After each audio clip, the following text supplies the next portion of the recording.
Bom dia, minhas senhoras e meus senhores, sejam muito bem-vindos ao segundo e último dia do seminário Contratação Pública e Contencioso Pré-Contratual. Relembramos que esta é uma iniciativa organizada pelo JM Madeira, em colaboração com o Centro de Estudos Judiciários e o Conselho Regional da Madeira da Ordem dos Advogados. O painel desta sexta-feira é composto por 8 oradores, todos eles prestigiados especialistas nacionais, no tema que aqui se debate desde ontem com grande acutilância. A advogada Paula Margarido irá moderar as 4 conferências que decorrem durante o período da manhã, sendo que à tarde assumirá a moderação o advogado Gonçalo Maia Camelo. Vamos então dar início aos trabalhos com a conferência intitulada Âmbito de aplicação, entidades adjudicantes, contratos abrangidos e contratos excluídos. Será uma conferência proferida por Pedro Sánchez, professor da Faculdade de Direito da Universidade de Lisboa, pela qual é doutorado, membro da direção do Instituto de Ciências Jurídico-Políticas e investigador principal do Centro de Investigação de Direito Público da mesma faculdade. Sejam muito bem-vindos. Mais uma vez, bom dia a todos, neste primeiro dia de outono, mas de facto o tempo está muito agradável e é para nós um prazer estar aqui convosco e estar ladeada por estes eminentes professores. Só para além da apresentação que a senhora acabou de fazer, eu ainda assim direi e recordarei que o senhor professor Pedro Sánchez é professor auxiliar, convidado da Faculdade de Direito da Universidade de Lisboa, membro, como já aqui foi dito, da direção do Instituto de Ciências Jurídico-Políticas da Universidade de Lisboa, investigador principal, docente convidado em cursos de pós-graduação, quer na Faculdade de Direito da Universidade de Coimbra, bem como também na Faculdade de Direito da Universidade Católica, também ainda do Centro de Estudos Judiciários, do Instituto Nacional de Administração e do Instituto de Gestão e Administração Pública, diplomado pela Academia Europeia de Direito Público, orador em conferências, seminários organizados por universidades e outras entidades públicas e privadas, autor de livros e de artigos sobre matérias destas mesmas áreas, inscrito na Ordem dos Advogados, sendo advogado na Cervelo e Associados, Sociedade de Advogados, onde se encontra a desenvolver a sua atividade no Departamento de Direito Público. Senhor Professor, é um prazer tê-lo connosco e estamos desejosos de o ouvir falar sobre o âmbito de aplicação, entidades adjudicantes, contratos abrangidos e contratos excluídos. Muito obrigada pela sua presença. Muito obrigado. Eu gostaria de começar por agradecer o convite tão amável que me foi dirigido para estar aqui presente. Gostaria de felicitar a todos os organizadores. Gostaria de cumprimentar também os membros deste painel. O Sr. Professor Pedro Gonçalves, tenho o maior prazer em partilhar o painel com ele, e também a Sra. Doutora Paula, que me fez esta apresentação desnecessária, mas agradeço. Cumprimento a todos os presentes nesta manhã. E vamos, com este painel, concentrar-nos desde já naquilo que são as decisões práticas que os aplicadores do Código dos Contratos Públicos têm de tomar. A aproximação que foi feita ontem disse respeito a uma abordagem mais geral de qual é o sentido do diploma. Agora vamos concentrar-nos nas decisões específicas que os aplicadores públicos e privados têm de realizar. E por isso, estrategicamente, se começa pela matéria do âmbito de aplicação, porque essa matéria não é lateral ou introdutória. Pelo contrário, trata-se mesmo da primeira das questões prioritárias que importa definir no âmbito de um regime de contratação pública. Esta diríamos mesmo que é a magna questão. É normalmente a mais debatida quando se realiza qualquer processo de revisão da legislação de contratação pública. Porque, no fundo, está em causa saber qual é o leque de entidades, de pessoas coletivas, e qual é o leque de contratos que estarão submetidos ou dispensados de um regime concorrencial de contratação pública. Por outras palavras, esta é a forma de definir onde é que está a fronteira ao princípio da concorrência num determinado país, num determinado sistema jurídico. Ou ainda de outra forma, esta é a maneira de descobrir quais são as exceções que um Estado admite ao princípio da concorrência. Quanto mais restritivo for o âmbito de aplicação, quanto maiores forem as exceções, por exemplo, a chamada contratação excluída, maiores serão as brechas que um país admite à adoção de procedimentos concorrenciais. Por isso, é normal que seja por aqui que comecemos neste dia de trabalhos. Ora, é preciso, desde logo, uma advertência inicial para verificar que este sentido da reforma legislativa, na definição do que é a fronteira da concorrência a partir de agora, não é um sentido que vise melhorar a concorrência, não visa aumentar o número de procedimentos concorrenciais, nem visa diminuir as exceções que a lei permite à adoção de procedimentos concorrenciais. Em alguns casos fundamentais, o objetivo do legislador é manter o status quo, manter o número de exceções que existem. Em alguns casos, até é aumentar a flexibilidade das entidades adjudicantes, aumentando o número de casos em que estão autorizadas para dispensar qualquer concorrência. Este é o sentido da reforma legislativa. Por que é que foi adotada esta solução? Convém fazer um esclarecimento no sentido de explicar que não há propriamente uma intenção de uma parte, de uma sensibilidade de pessoas que queira furtar contratos à concorrência. Em grande medida, as soluções que vamos aqui abordar hoje resultam mais da turbulência de um processo legislativo que foi, como será sabido, interrompido, recomeçado, devido a sucessões de governos, cada um com o seu grupo de trabalho, que naturalmente dificultou dar ao Código uma visão coerente e unitária, integrada. Não houve uma estratégia unitária que passasse por todo o articulado. Em muitas das decisões que vamos tomar, desde logo quanto ao âmbito de aplicação, quanto a saber como se divide um contrato em lotes, como se monta um critério de adjudicação ou um modelo de avaliação de propostas, como se admitem propostas variantes, quando se modificam contratos, em algumas das decisões centrais que teremos de tomar na nossa aplicação prática, encontraremos no mesmo articulado, por vezes no mesmo preceito, disposições absolutamente incompatíveis entre si, sendo difícil dar prevalência a alguma delas. Algumas noções-chave, como a noção de valor do contrato, de preço base, de proposta variante, são noções que no mesmo artigo, por vezes no número 1 e no número 2, contêm conceitos incompatíveis entre si. Isto deve-se a quê? Como é sabido, o Código tem o principal objetivo de proceder à transposição das diretivas europeias de 2014. Ainda assim, quando esse processo começou, já havia uma larga recolha de elementos sobre aquilo que estava a funcionar bem ou a funcionar mal no regime da contratação pública. Logo no ano de 2008, tinha sido nomeada uma comissão de acompanhamento que verificava a aplicação prática do Código e, em 3 anos, por volta de 2011, essa comissão tinha identificado aspectos muito positivos que eram para manter e algumas falhas graves que mesmo quem teve responsabilidade na redação da versão inicial do Código reconhecia que essas falhas existiam e deveriam ser corrigidas ou suprimidas.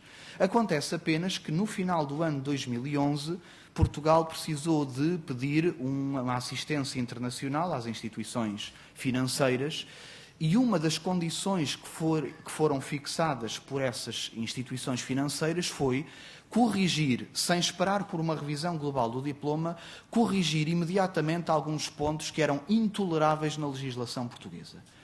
Que pontos eram esses? Exatamente do que estamos agora a falar. O âmbito de aplicação e as exceções intoleráveis à adoção de procedimentos concorrenciais. Foi considerado que o número de exceções que o Código dos Contratos Públicos previa a título de contratação excluída e, além disso, uma matéria que o professor Pedro Gonçalves falará a seguir, já na matéria dos tipos de procedimentos, o número de casos em que também se permitia a adoção de ajuste direto, quer pelo critério do valor, quer pelos critérios materiais, eram intoleráveis para um Estado-membro da União Europeia, sobretudo se pedia o apoio de instituições financeiras. E por isso se exigiu que fossem adotadas pelo menos as seguintes medidas. Eliminação do limiar, que na altura se recordarão que era permitido, de 1 milhão de euros para a adoção de ajustes diretos, em muitos casos de entidades sob forma empresarial ou associativa privada. Esse limiar estava na versão original do Código, teve de ser eliminado. E eliminação também de alguns limiares, não de ajuste direto, mas mesmo de contratação excluída, do âmbito de aplicação, que permitiam até a adoção de um procedimento livre, ad hoc, não concorrencial, para contratos de valor próximo de 5 milhões de euros. E havia um conjunto importante de entidades que tinham essas exceções. Ora, isso foi necessário eliminar imediatamente, sob pena de o resgate não ser concedido. Foi esse o trabalho que foi aprovado pelo Decreto-Lei nº 149/2012, que é o Decreto-Lei que ainda está em vigor, com o regime que ainda se mantém hoje e que agora vai ser substituído. Por isso se determinou que as restantes soluções que não eram tão urgentes ficariam para uma revisão posterior, aquela que estamos agora a fazer, uma vez que as diretivas iam ser alteradas em seguida. Portanto, os limiares de adoção do ajuste direto que hoje conhecemos, o número de casos de contratação excluída que excepcionam o âmbito de aplicação da contratação pública, esses não eram tão urgentes, mas era obviamente para reduzir esse número de casos. Foi isso que foi sugerido pelas instituições internacionais. Ora, é neste ponto que surgiu o problema que afetou a eliminação dessas exceções e que resulta do facto de o processo de transposição das diretivas ter atravessado 3 governos constitucionais, um deles de gestão, cada um deles com uma comissão de revisão do CCP. A Presidente da 2ª Comissão, a Sra. Professora Maria João Estorninho, já falou aqui ontem e deu a sua impressão, que obviamente é negativa. No fundo, os 2 grupos de trabalho apresentaram 2 articulados, com os seus méritos também suscetíveis de crítica, naturalmente, mas eram 2 articulados que estavam prontos para a sua implementação. O Governo teria de escolher um deles. Acontece que, na altura, se considerou, na opção dos decisores políticos, que nenhum dos projetos era totalmente aceitável. E, por isso, a solução que foi prevista foi a de tentar fundir os 2 projetos e apresentar um terceiro que fosse melhor do que os outros 2. Como vos disse há pouco, os 2 eram totalmente incompatíveis entre si e, por isso, esta era uma solução tecnicamente impossível. Não era possível fazer um articulado congruente a partir desses 2 articulados. O resultado dessa tentativa é aquele que conhecem, que é público, porque é o anteprojeto de agosto de 2016 que o Governo submeteu à consulta pública, que foi muito criticado e que, por isso, precisou de mais um ano, até agora, por isso é que levou mais um ano o Código a terminar, para se tentar corrigir essas falhas. Mas elas, obviamente, o que nasce torto, já não se vai endireitar totalmente e, por isso, é este diploma que nós temos aqui, com falhas, contradições, em conceitos absolutamente estruturantes. E, como dizia, esses aspectos começam desde logo no plano inicial, no plano do âmbito de aplicação do regime de contratação pública. Estas falhas verificam-se, diríamos assim, nas 2 vertentes em que um Código dos Contratos Públicos se aplica. A vertente subjetiva, saber quais são as entidades, as pessoas coletivas que devem estar sujeitas ao regime de contratação pública e aquelas que estão dispensadas, e depois, sobretudo, a vertente objetiva. Dentro dessas entidades que estão submetidas, quais são os contratos que ficam, de facto, abrangidos pela regra geral, são sujeitos a procedimentos concorrenciais, e quais são os contratos que estão numa lista afastada, aquilo que é chamado como contratação excluída. Ora, no plano subjetivo encontramos logo o primeiro problema, que diz respeito a saber quem são as entidades adjudicantes. É uma questão central. Quem é que está sujeito aos procedimentos de contratação pública? Ora, nós sabemos que o artigo central para esta definição é o artigo 2º do Código dos Contratos Públicos. Este artigo 2º, na sua versão original, incluiu um conceito-chave, que é o conceito que está no artigo 2º, número 2, a linha A, pelo qual uma entidade, mesmo sob forma privada, é ou não entidade adjudicante, consoante esteja submetida à lógica de mercado e de livre concorrência, ou como se diz agora, lógica concorrencial de mercado. Porquê é que o CCP escolheu esse critério central? Não foi qualquer opção do legislador português, ele foi obrigado pela jurisprudência do Tribunal de Justiça, que tinha quase 20 anos e que durante 20 anos fixou este como o critério central. Não é, portanto, uma escolha do Estado português, é uma imposição do direito europeu, sobretudo do Tribunal de Justiça, que é quem tem a última palavra. Porquê é que o Tribunal de Justiça escolheu este critério que o CCP adotou na versão original? Porque aquilo que caracteriza a atuação em concorrência, em lógica de mercado, é o facto de um empresário suportar o risco da sua atividade económica, suportar os prejuízos que são a consequência das decisões que toma. Se eu for um empresário que atua em mercado, em concorrência, se eu tomo uma decisão positiva, ganharei com isso. Se tomar uma decisão negativa, os prejuízos vão sobrar para mim. Ora, algumas entidades não estão sujeitas a esta lógica de mercado, porque estão, pelo menos em parte, ou pelo menos potencialmente, dispensadas de suportar os prejuízos da sua atividade, porque têm algum tipo de conexão com os poderes públicos, por alguma missão legítima de interesse público que prosseguem, mas é evidente que por isso também não vão suportar todos os prejuízos que sofrem. Imaginem, se uma empresa municipal estiver à beira da falência, dificilmente o município vai deixar que ela vá à falência. Isso quer dizer que se está a subverter a concorrência? Não. É apenas a ideia de que se está a prosseguir uma missão pública, é claro que não pode estar no mesmo risco das outras entidades. Não há nada de ilegítimo nisso. Acontece apenas que essa entidade não está... Obrigado. Essa entidade não está a suportar os mesmos riscos que os outros concorrentes suportam. Por isso, seria gravemente prejudicial para o funcionamento do mercado se uma entidade que não suporta prejuízos, afinal, tivesse as mesmas condições do que aquela que suporta. Então, na lógica do Tribunal de Justiça, que foi o que foi adotado na versão original do artigo 2º do CCP, se uma entidade suportar os prejuízos da sua atividade, então essa entidade, à partida, não precisa de adotar procedimentos de contratação pública, porque o mercado já a pressiona a escolher os seus co-contratantes. Se eu suporto o risco da minha atividade, não tem de vir a lei dizer que eu faço um concurso público para dar oportunidade a toda a gente de vir contratar comigo. Não, eu, pela minha escolha racional, já quero contratar aquele que me der melhores condições. Porque, se não fizer isso, eu é que suporto os prejuízos da minha atividade. Se, pelo contrário, um empresário, uma entidade pública estiver dispensada dos prejuízos da atividade, então há o risco de não tomar decisões económicas e até discriminatórias. E por isso, na jurisprudência do Tribunal de Justiça, esse é o critério que obriga essa pessoa coletiva, que não suporta o risco da atividade, que não suporta os prejuízos, a aplicar procedimentos burocráticos de contratação pública. Este é então o critério-chave.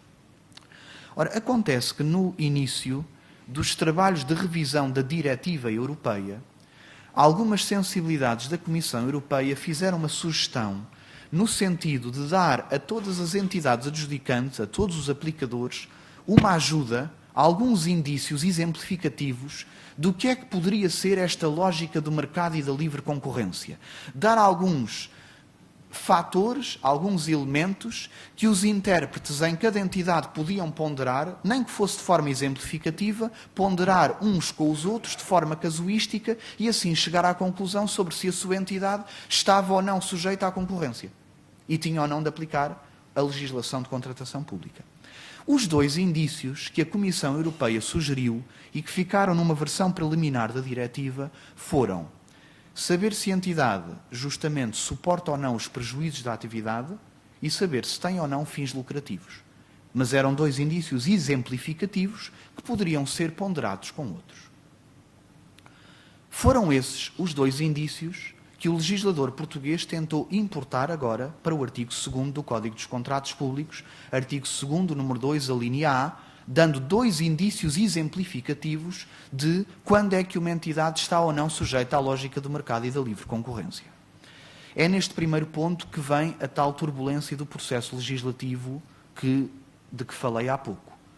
Esses dois indícios, sugeridos pela Comissão Europeia, colocados na versão inicial da diretiva, foram depois recusados pelo legislador europeu e apagados da diretiva. Porquê? Porque eles equivaleriam a violentar a jurisprudência do Tribunal de Justiça durante os 20 anos anteriores. Porquê? porque a ideia de saber se uma entidade suporta ou não os prejuízos da sua atividade, como acabo de dizer, não é um indício exemplificativo que eu possa ponderar com outros e eventualmente afastar mediante outros indícios casuísticos. Esse é o critério central. Não há nada que ponderar.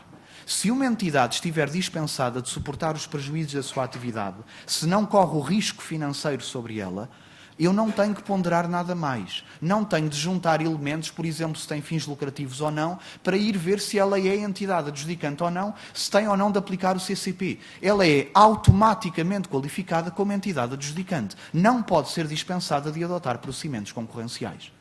E como a diretiva, naquela versão inicial, colocava este aspecto dos prejuízos da atividade a ser ponderado juntamente com outros, considerou-se que ele tinha de ser apagado e, por isso, foi removido da versão final da diretiva. Infelizmente, a turbulência do processo interno não levou a que esses indícios fossem eliminados, o que significa que ficou na versão final do CCP, no artigo 2º, número 2, a linha A, que os aplicadores terão de verificar se uma entidade está ou não submetida à lógica concorrencial de mercado, designadamente avaliando vários fatores. Um deles apenas, saber se assume ou não o prejuízo resultante da sua atividade. Esta redação, pelas indicações que a própria Comissão Europeia já transmitiu aos Estados-membros, esta redação tem de ser tida como não escrita, de acordo com o princípio de direito europeu, o princípio do primado, que é bem conhecido, pelo qual o direito da União Europeia prevalece sobre qualquer direito nacional que seja contrário com ele, obrigando à desaplicação do direito nacional. Por outras palavras, o regime que determina quais são as pessoas coletivas que estão ou não submetidas ao regime de contratação pública, o critério central é o critério que foi definido na versão inicial do artigo 2º do CCP, saber se tem ou não uma lógica concorrencial de mercado, o que corresponde a um sinónimo na jurisprudência do Tribunal de Justiça, saber se corre ou não o risco da sua atividade, se sofre ou não os prejuízos daquilo que faz. Se estiver dispensado desses prejuízos, acabou a apreciação, não há nada mais que discutir quanto a essa entidade. Este é, portanto, um primeiro aspecto fundamental da definição do âmbito de aplicação do regime de contratação pública e que diz respeito à sua vertente subjetiva. Quais são as entidades adjudicantes que aplicam o CCP? Neste artigo 2º há apenas uma alteração que essa sim podemos considerar positiva, embora seja com um impacto mínimo, mas é de aplaudir, é o esclarecimento que é dado no artigo 2º, número 1, a linha E, esclarecendo que as entidades administrativas independentes são entidades que ficam sujeitas ao regime mais exigente do CCP, o regime aplicável às entidades número 1 do artigo 2º, e não o regime mais flexível que é aplicado pelas entidades de natureza empresarial. Pela minha experiência, eu sei que a maior parte das entidades administrativas independentes, embora o CCP não dissesse especificamente qual era o seu regime, por uma questão de boas práticas, já tinham uma interpretação cautelosa e já se consideravam sujeitas ao mesmo regime dos institutos públicos. Apesar de terem um regime especial, não são exatamente o mesmo, mas por boas práticas já tinham essa interpretação cautelosa. Ainda assim, a lei vem agora esclarecer, e faz bem, dizendo que uma entidade administrativa independente tem o mesmo regime do Estado. Não tem um regime mais flexível.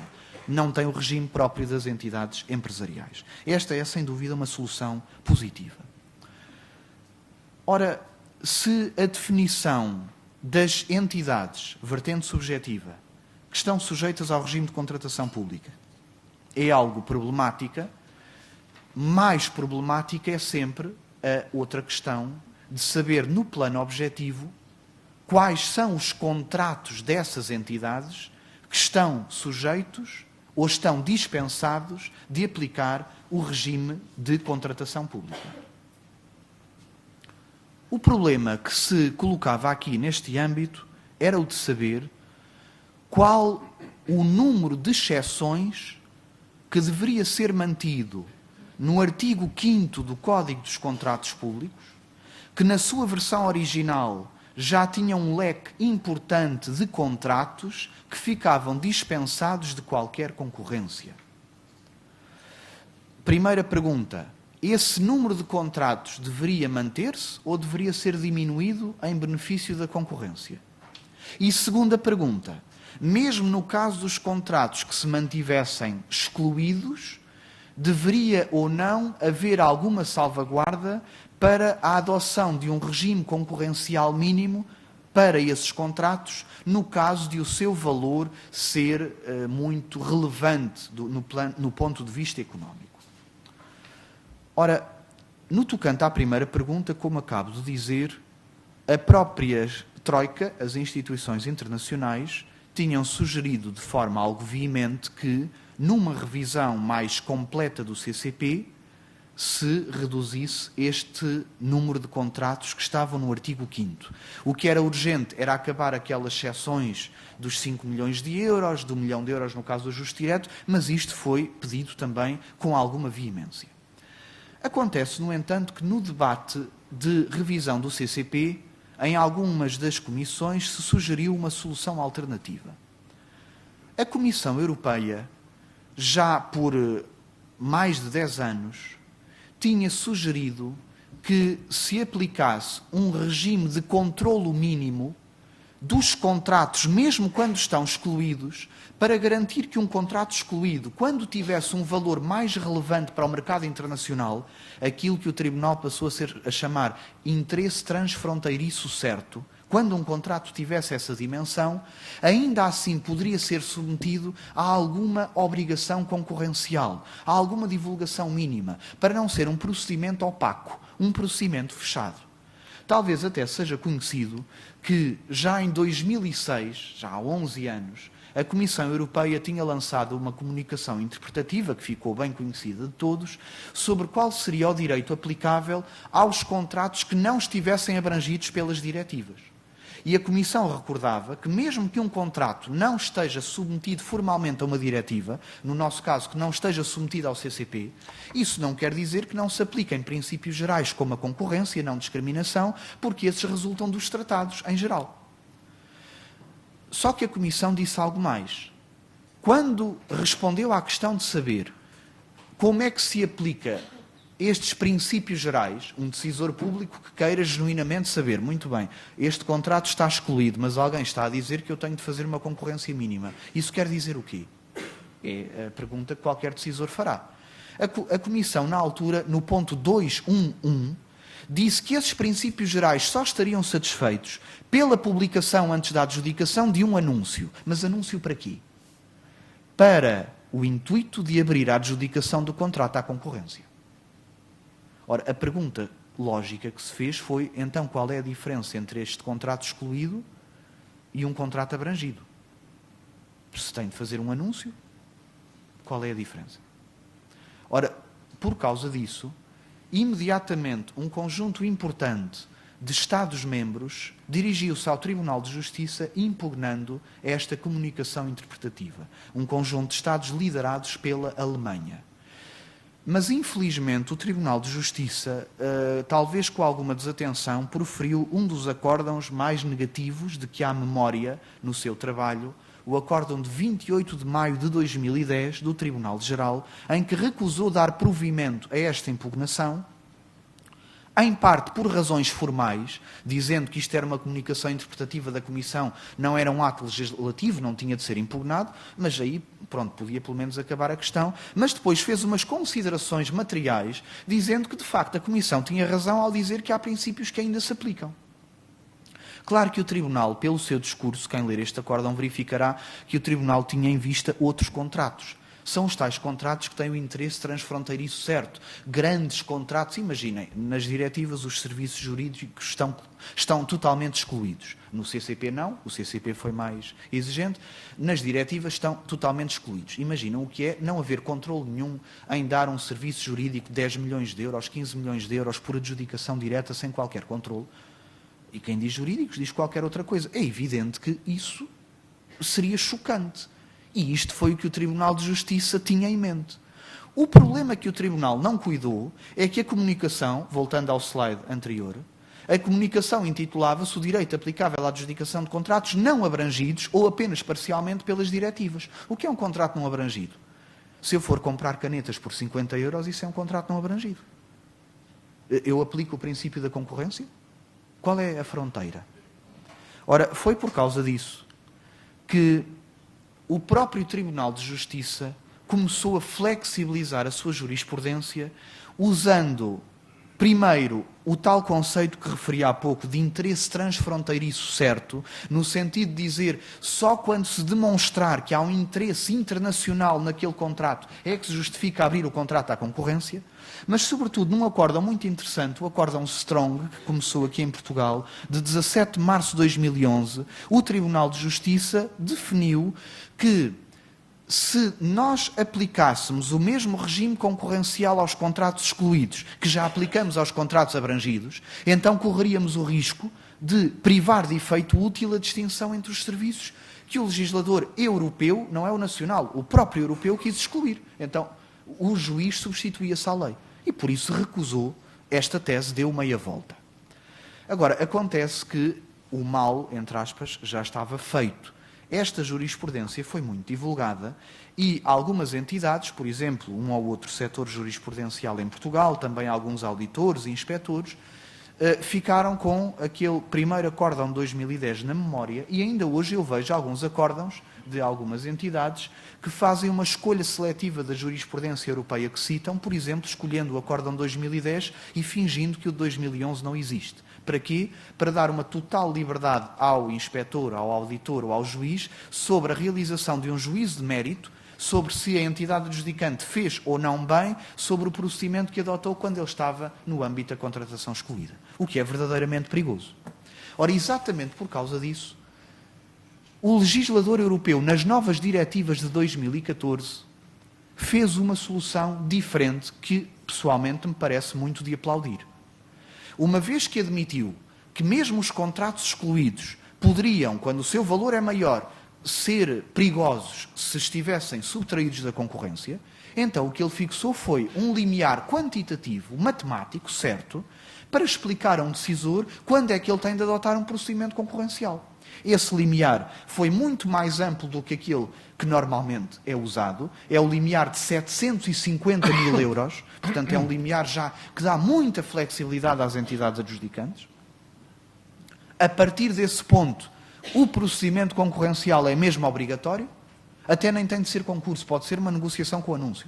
A diretiva permite isso. Tem é de fazer um anúncio. Nesses casos, agora, abaixo, o decisor fica dispensado, porque senão não sabe em que casos é que tem ou não de submeter um contrato à concorrência. O que é que seria normal a um Estado-membro fazer agora na revisão da sua legislação nacional? As duas medidas que referi há pouco. Em primeiro lugar, ir mais longe do que a diretiva vai, obviamente, reduzindo o número de contratos que está abrangido pela contratação excluída. Era isso que tinha sido pedido, emagrecer o artigo 5º.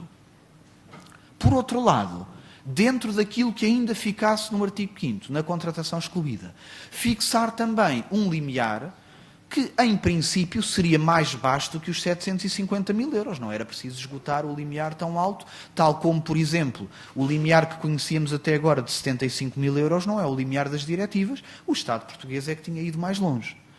Então, estas duas medidas permitiriam demonstrar um apego do Estado português à concorrência. Qual foi a solução que foi adotada no caso português? Vamos avançar, que é para não vos passar logo que se consiga.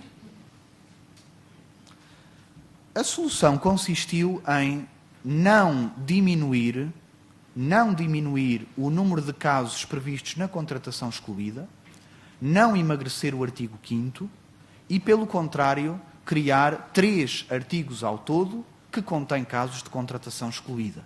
No fundo, triplicar o número de artigos que abrangem situações de contratação excluída. São eles o artigo 5º, o artigo 5º-A e o artigo 6º-A. Vale a pena fazer um parênteses para dizer, no caso do artigo 5º-A, compreende-se essa exceção, uma vez que se trata de aproveitar a autorização que a diretiva dá para flexibilizar a contratação entre entidades públicas. Ou seja, permitir que a possibilidade de colaboração na realização de missões públicas seja feita de forma mais flexível, sem se necessitar de recorrer ao mercado. Porque não se está a subtrair um contrato ao mercado, está apenas a fomentar-se a cooperação público-pública. Essa é a lógica, é o espírito do artigo 5º-A. Mas mesmo abstraindo desse artigo 5º-A, nós temos ainda o artigo 5º, que tem ainda mais alíneas do que tinha antes, ainda mais cláusulas, e um artigo 6º-A, com um conjunto relevantíssimo de setores, incluindo educação, formação profissional, saúde, outros serviços sociais, que ficam também abrangidos pela contratação excluída. Aliás, em alguns casos, o artigo 5º ganha algumas cláusulas que antes o CCP apenas permitia recorrer-se ao ajuste direto. O caso de contratos que devessem ser acompanhados de medidas especiais de segurança ou contratos secretos, mas os secretos serão mais raros, contratos que necessitam de alguma medida de segurança na sua execução e por isso obrigam a restringir a concorrência. Ora, o CCP, na sua versão original, tinha previsto que, se fosse esse o caso, então adotava-se um ajuste direto, mas fazer um ajuste direto ainda é aplicar o CCP, ainda é aplicar os seus procedimentos.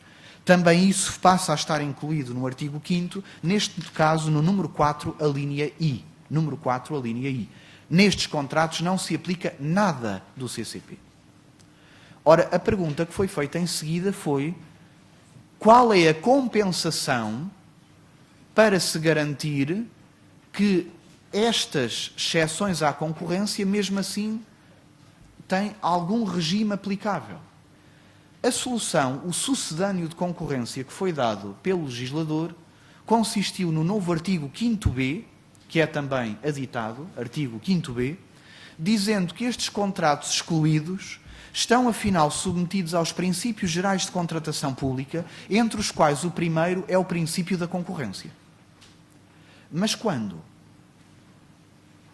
Depois de cada entidade adjudicante, pelo seu decisor, fazer uma avaliação casuística sobre quais as devidas adaptações que deve adotar à luz da natureza do contrato que vai celebrar.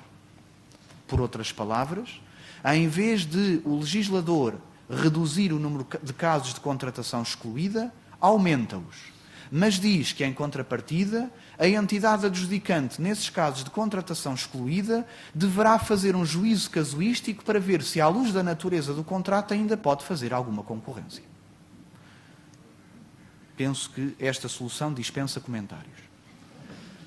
A mesma solução é adotada quanto ao artigo 6º-A, quanto ao leque de contratos que são abrangidos pelos tais serviços de saúde, educação, formação profissional. O artigo 6º-A diz que até 750 mil euros, até ao limiar da diretiva, o CCP não se aplica. Mas aplica-se o quê? Os mesmos princípios gerais da concorrência, da publicidade, tudo isso, mais uma vez com as devidas adaptações que o decisor entenda fazer. Como é evidente, alguém que queira defender a concorrência nunca preveria um regime destes, porque não deixaria a solução nas mãos do decisor. Mas também, quem está do lado dos decisores públicos, certamente não se sentirá confortável com um regime destes, sabendo que depois do seu juízo casuístico, sem parâmetros de apoio, virá certamente um auditor, um inspetor, um juiz, que fará um juízo casuístico que poderá ser muito bem diferente. E, portanto, a insegurança jurídica que resulta daqui é total. Esta é, portanto, a solução que o CCP permite adotar. Aliás, é uma solução inteiramente coerente com a definição do leque de procedimentos concorrenciais e não concorrenciais que será adotado. Em seguida, o Sr. Professor Pedro Gonçalves terá uma intervenção dedicada a esse tema, ao tema dos tipos de procedimentos, e por isso, como se costuma dizer, não quero colocar a minha foice em seara alheia, mas só um esclarecimento. Aquilo que o Sr. Professor Pedro Gonçalves mostrará sobre o novo tipo de procedimento, com a possibilidade de realizar consultas a várias entidades, que já ontem foi falado aqui, é exatamente a mesma solução. Aquilo que era discutido era: diminui-se ou não o âmbito do ajuste direto? Aumenta-se ou não o número de casos em que se adota um concurso? E a solução foi não aumentar, em vez disso, dividir o ajuste direto em dois, com dois tipos de procedimentos não concorrenciais. Por outras palavras, a solução que estava em cima da mesa não era a solução de saber se uma entidade, quando tem um certo valor, deve convidar um ou três operadores económicos. É evidente que se perguntarem, é melhor convidar um ou convidar três? A pergunta está já subvertida desde o início, porque a pergunta não foi essa. A pergunta sugerida pelas instituições financeiras era diminuir os limiares do ajuste direto de 75.000 e 150.000 euros, diminuir os 4 artigos que contêm causas materiais de ajuste direto que permitem adjudicação por qualquer valor. Era isso que era sugerido. Foi para evitar isso que, em vez disso, se diz, não, podem fazer ajuste direto, mas convidam 3 e chamam-lhe consulta prévia. O espírito é exatamente o mesmo, porque houve um regime coerente entre este âmbito de aplicação, este artigo 5º, e o regime do ajuste direto. Esta é, portanto, a definição do âmbito de aplicação do regime de contratação pública. É nestes termos que ficará definida agora a fronteira ao princípio da concorrência. Vendo-a globalmente, será certamente uma distração se afirmasse que a reforma legislativa teria aumentado o número de casos submetidos a procedimentos concorrenciais, pelo contrário, até os diminuiu. Uma referência final, apenas, eu não sei quanto tempo tenho, peço desculpa, ou se já passou. 10 minutos, muito bem. Uma referência final que gostaria de dar quanto a 2 aspectos diferentes destes procedimentos que estão abrangidos pela contratação excluída. Em primeiro lugar, eu referi que, à luz do artigo 6º-A, estes serviços de natureza mais social que ficam excluídos do regime de contratação pública, eles ficam excluídos até ao limiar de 750.000 euros. Acima desse limiar é que esses serviços ficam sujeitos a um procedimento concorrencial obrigatório, porque a própria diretiva determinou esse tipo de procedimento. Ora, em que termos é que o procedimento é feito? Aqui o CCP não inovou, porque apenas cumpriu os parâmetros que a diretiva lhe deu. Ou seja, foi aditado um novo capítulo ao CCP, um novo conjunto de artigos, artigos 250A, B e C, para definir as obrigações concorrenciais mínimas que a entidade adjudicante tem de fazer quando um procedimento estiver acima de 750.000 euros.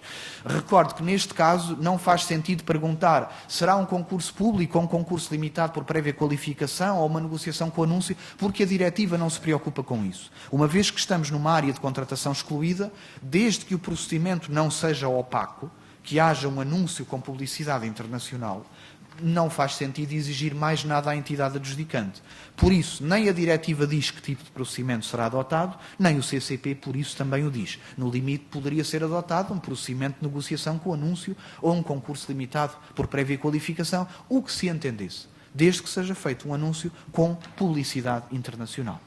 A flexibilidade que é dada na tramitação do procedimento também é grande, embora com uma redação, mais uma vez, que parece extremamente perigosa. Quando se diz que a entidade adjudicante, num contrato com um valor deste tipo, um valor tão elevado, diz que pode afastar ou incluir quaisquer regras ou formalidades. A redação dita desta forma causa alguma estranheza. Mas é o regime que temos. Precisamente por esta redação ser tão ambígua, é que nos obriga a questionar qual é, afinal, o efeito do limiar dos 750.000 euros. Ou seja, eu, acima dos 750.000 euros, tenho um procedimento concorrencial obrigatório, mas que é flexível e posso afastar qualquer formalidade. Abaixo dos 750.000 euros, eu tenho um contrato excluído que se aplica ao princípio da concorrência. Pergunto, portanto, o limiar de 750.000 servirá para quê? Não sei responder a essa pergunta. Uma segunda matéria. Tinha aqui um slide para os princípios gerais, mas para abreviar, são aqueles que estão previstos no CCP. Um segundo aspecto que queria fazer referência, porque é aquele que eu disse que assim é perfeitamente justificado, vem na linha daquilo que as diretivas definiram, é aquele que diz respeito ao artigo 5º-A do CCP, dos tais 3 artigos que têm contratação excluída. Este é aquele que, sim, é plenamente sufragado pelas diretivas, porque se trata de dar flexibilidade às entidades públicas para contratarem entre si, para gerirem missões de interesse público em conjunto que naturalmente estão afastadas do mercado. Ora, vale a pena dizer, e era este ponto que eu queria sublinhar, que o paradigma que a diretiva cria nesta matéria é totalmente diferente daquilo que nós conhecíamos. Porque, à partida, a solução a que estávamos habituados, que as próprias diretivas nos tinham imposto, era que, se uma entidade adjudicante contrata com outra, a menos que haja uma exceção, ela terá de aplicar o mesmo procedimento concorrencial que teria de aplicar se contratasse com uma entidade privada. Por exemplo, se uma entidade adjudicante acha que necessita de um qualquer procedimento, de um qualquer serviço de inovação, uma investigação qualquer, e acha que até seria útil aproveitar para contratar uma universidade pública. E, sendo universidade pública, provavelmente lhe dará melhores condições. A lógica tradicional da União Europeia que responderia a isto é, para saber se a universidade pública lhe dá ou não melhores condições, faça um concurso e logo vê se ela ganha ou não. Se ganhou, tem razão. Se perdeu, é porque estava enganado e não ia obter as melhores condições. Isto era o paradigma clássico. Foi por isso que o artigo 6º, número 1 do CCP, que já não existe na versão original, o artigo 6º dizia que um contrato entre entidades adjudicantes continua igualmente sujeito à concorrência, desde que seja um dos principais contratos, bens, serviços, empreitadas, concessões. Ora, aquilo que a diretiva faz, que vemos agora no texto do CCP, é a mudança total de paradigma. É o aumento, em grande medida, do conjunto de permissões para a contratação entre entidades públicas fora do mercado concorrencial. Isso pode ser percebido, desde logo, num texto que eu até achei muito interessante, tem até alguma diplomacia do legislador europeu, quando no considerando 31 da diretiva, tenta explicar o que é que vai fazer nesta matéria. E o seu texto inicial pretende fazer crer que ele não vai mudar nada e que vai apenas clarificar aquilo que já existe. Porque ele vem dizer que há uma considerável insegurança jurídica quanto a saber em que medida os contratos entre entidades públicas estão ou não sujeitos às regras de contratação pública. Insegurança porquê? Diz o legislador que a culpa é dos Estados e das entidades adjudicantes que andam a interpretar a jurisprudência do Tribunal de Justiça de forma contrária. Sabendo, quem trabalha nesta matéria, que certamente o problema não foi dos Estados-membros, o problema foi da jurisprudência do Tribunal de Justiça, que justamente foi variando, oscilando em alguns pontos essenciais, chegando a contradições insanáveis entre si. E isso é que criou a insegurança jurídica. Mas por uma questão de lealdade institucional entre as várias instituições europeias, o legislador atirou a culpa para as entidades adjudicantes. E por isso disse que só ia clarificar quais eram os casos em que havia ou não uma contratação in-house ou entre entidades públicas. Disse até que essa clarificação se ia pautar já pela jurisprudência anterior. Não ia mudar. E acrescentou: o simples facto de ambas as partes num acordo serem autoridades públicas não exclui por si só a aplicação das tais regras. Então, quem lesse esta frase veria que tudo fica na mesma, porque realmente, se estar a contratar um público com um público, ou um público com um privado, é o mesmo, não exclui as regras. E é o momento em que junta uma frase que muda tudo o resto e desdiz tudo o que disse antes. Quando diz, contudo, a aplicação das regras da contratação pública não deverá interferir na liberdade das autoridades públicas para desempenharem as suas missões de serviço público utilizando os seus recursos, o que inclui cooperar com outras autoridades públicas. E com esta frase acaba de desdizer tudo o que disse antes. Porque a única forma de eu cooperar com outras autoridades públicas, das duas uma, ou elas são muito boas nos concursos e ganham, ou então é porque eu estou dispensado de fazer concursos. É a única maneira. E, de facto, o regime que vai aparecer na diretiva é uma mudança total do paradigma anterior. No fundo, com a criação de 3 modalidades, em vez de uma, de contratação entre entidades públicas. Em primeiro lugar, uma modalidade que esta não está no artigo 5º-A, mas sim ainda no artigo 5º do CCP, no número 2, artigo 5º, número 2, que prevê os casos em que uma entidade adjudicante celebra um acordo ou outro instrumento jurídico para transferir ou delegar poderes e responsabilidades pela execução de missões públicas para outra entidade, desde que não preveja uma remuneração. O que é que está aqui em causa? O que é que isso quer dizer? Provavelmente nos recordaremos que o CCP tem uma cláusula geral segundo a qual um contrato público é um contrato, qualquer um, seja qual for a sua designação e natureza, que seja celebrado por uma entidade adjudicante prevista no Código. Artigo 1º, número 2. Se uma entidade é adjudicante, o contrato que ela faz é público. Está submetido ao Código dos Contratos Públicos, a menos que haja uma exceção específica. Ora, na maior parte dos casos em que se organiza, não é vender serviços, não, organiza uma transferência ou delegação de atribuições ou de missões públicas, é natural que sejam previstos direitos e deveres entre as partes numa forma contratual. Se não houvesse nenhuma exceção, a pergunta é, então isto é um contrato, vamos fazer o quê? Aplicamos o regime de contratação pública? Bom, depois talvez façamos um ajuste direto, mas um ajuste direto não faz sentido essa estrutura. Ora, já por causa disso, algumas entidades, quando celebravam estes contratos, por exemplo, o Estado para uma região, ou o Estado para um município, ou a região para município, ou o município para uma freguesia, ou para várias empresas públicas, ou locais, ou regionais, ou municipais, o que é que invocavam? Invocavam uma cláusula geral que estava no artigo 5º, número 1, segundo a qual não era possível submeter aquele contrato à concorrência pela sua própria natureza, porque se organizar uma transferência entre atribuições públicas, eu não vou chamar um privado para receber essas missões públicas. Não está, por natureza, submetida à concorrência.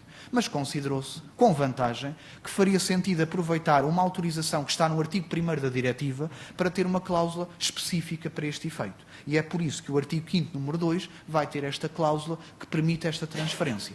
Apenas com uma condição. A condição de que não exista uma remuneração. Ora, o que é que quer dizer remuneração? Há que interpretar isto de forma cautelosa. Não é imaginável que uma entidade transfira missões ou delegações suas para outra e não lhe dê a verba orçamental correspondente. A verba orçamental tem de ir junto da atribuição, porque senão, imagina uma freguesia a cuidar de uma atribuição sem ter recebido a verba do município que lhe correspondia. Isso não é uma remuneração, é apenas a deslocação da verba orçamental que estava alocada àquela atribuição e que passa de uma entidade para outra. O que é proibido?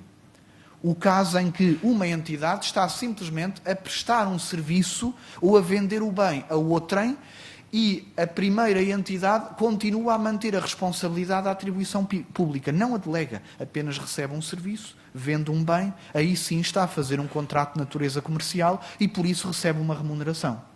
Obviamente, dir-se-á que esta fronteira é diluída. Claro, tem alguma ambiguidade. Mas a outra solução era dizer que ninguém podia dar nenhuma verba orçamental. Então ainda ficávamos pior do que estamos agora, porque até agora dizia-se que se o município dá uma atribuição a uma freguesia, vai pelo artigo 5º, número 1. Agora que vai pelo artigo 5º, número 2, mas proíbe-se remuneração, então deixava de ser possível haver esta transferência de atribuições. Não era imaginável que fosse esta interpretação. Portanto, este é o primeiro mecanismo de relacionamento entre entidades públicas. Ainda assim, é evidente que este é o mecanismo menos comum, menos conhecido.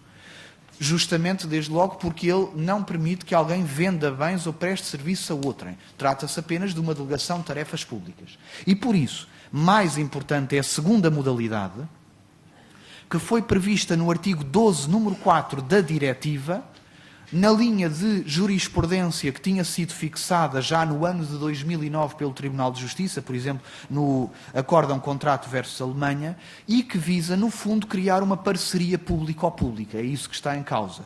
Uma cooperação entre entidades adjudicantes que têm uma missão comum, uma missão pública, e é do seu interesse organizar os seus serviços para chegar a essa missão comum. Ou, aproveitando a redação que o CCP tomou e que é uma redação que considero feliz e acertada, esta redação está prevista no artigo 5º-A, no número 5, artigo 5º-A, número 5, e que diz que o que está em causa é saber se existe uma conexão relevante entre as tarefas públicas das entidades adjudicantes. Por exemplo, o tal caso que há pouco dei, daquela universidade que ia ser contratada por uma secretaria regional ou por uma autarquia, à partida, a atribuição que as duas entidades têm não é a mesma. por exemplo, a Secretaria Regional irá prosseguir a atribuição que lhe interessa, no seu domínio, e a Universidade eventualmente terá uma atribuição de desenvolver o conhecimento científico e tecnológico, inovar, ajudar a comunidade a melhorar em algum aspecto, até podendo ser remunerada por isso, mas essa é a sua missão, não é lucrativa. Ora, a atribuição não é a mesma, mas é claro que é uma conexão relevante entre elas. Há ali um interesse comum que as une. É isto que se tem em vista nesta cooperação entre entidades públicas, garantindo que essa cooperação é regida, como diz a lei, exclusivamente por considerações de interesse público, ou seja, não é uma entidade que por acaso é pública, também prossegue uma missão pública, mas ela está ali para também ganhar dinheiro, é aquilo que ela faz no mercado. Ela vende bens, presta serviços, essa é a sua missão principal e aproveita para realizar uma missão pública. Há desde logo um teste que a jurisprudência europeia fixou nesta matéria, o de saber se está aqui capital privado envolvido ou não. Se estiver capital privado, a jurisprudência tem entendido que já há um interesse privado que está no meio, mesmo que seja minoritário, mas por isso a lei diz considerações exclusivas de interesse público. Não há interesses privados que estejam aqui em minoria. Além disso, diz-se ainda que as atividades que estão abrangidas pelo contrato de cooperação não podem representar mais de 20% dos resultados que cada uma dessas entidades exerce no mercado livre. Porquê? Justamente para a defesa da concorrência. Ainda que uma entidade tivesse supostamente a missão pública de desenvolver o conhecimento científico, mas se ela concorria no mercado com privados, seria uma vantagem que defraudaria todo o mercado concorrencial se ela, ao mesmo tempo, estivesse a receber contratos fora da concorrência porque é pública. Então, se ela recebe um nicho de mercado, no mercado livre, perante privados, ela não pode receber este contrato à margem da concorrência. Em terceiro lugar, e por último, a terceira modalidade que a diretiva prevê e que o CCP mantém, é a mais conhecida de todas, a contratação in-house, que é a modalidade mais relevante que permite a uma entidade adjudicante contratar com outra fora da concorrência. Ou seja, existe um controlo análogo que a entidade adjudicante exerce sobre a sua filha, a sua criação, e a filha exerce o essencial da atividade em benefício da mãe. Na versão original do CCP era o artigo 5º, número 2, que previa estes dois requisitos. Como acabo de dizer, já não é aí, porque o 5º, número 2, hoje diz outra coisa. Hoje é a transferência de missões públicas e, por isso, o regime da contratação in-house está agora no artigo 5º-A, no número 1. E ele vem dizer quais são os requisitos da celebração de um contrato na relação in-house. Primeiro, esclarece melhor o que é que quer dizer um controle análogo da mãe sobre a filha, da criadora sobre a sua criação. Quer dizer que ela tem de exercer uma influência decisiva sobre os objetivos estratégicos e as decisões relevantes da entidade controlada. Por outras palavras, não basta, por exemplo, dizer que o Estado ou a região controla 100% o capital social da sua empresa e, portanto, obviamente que ele domina.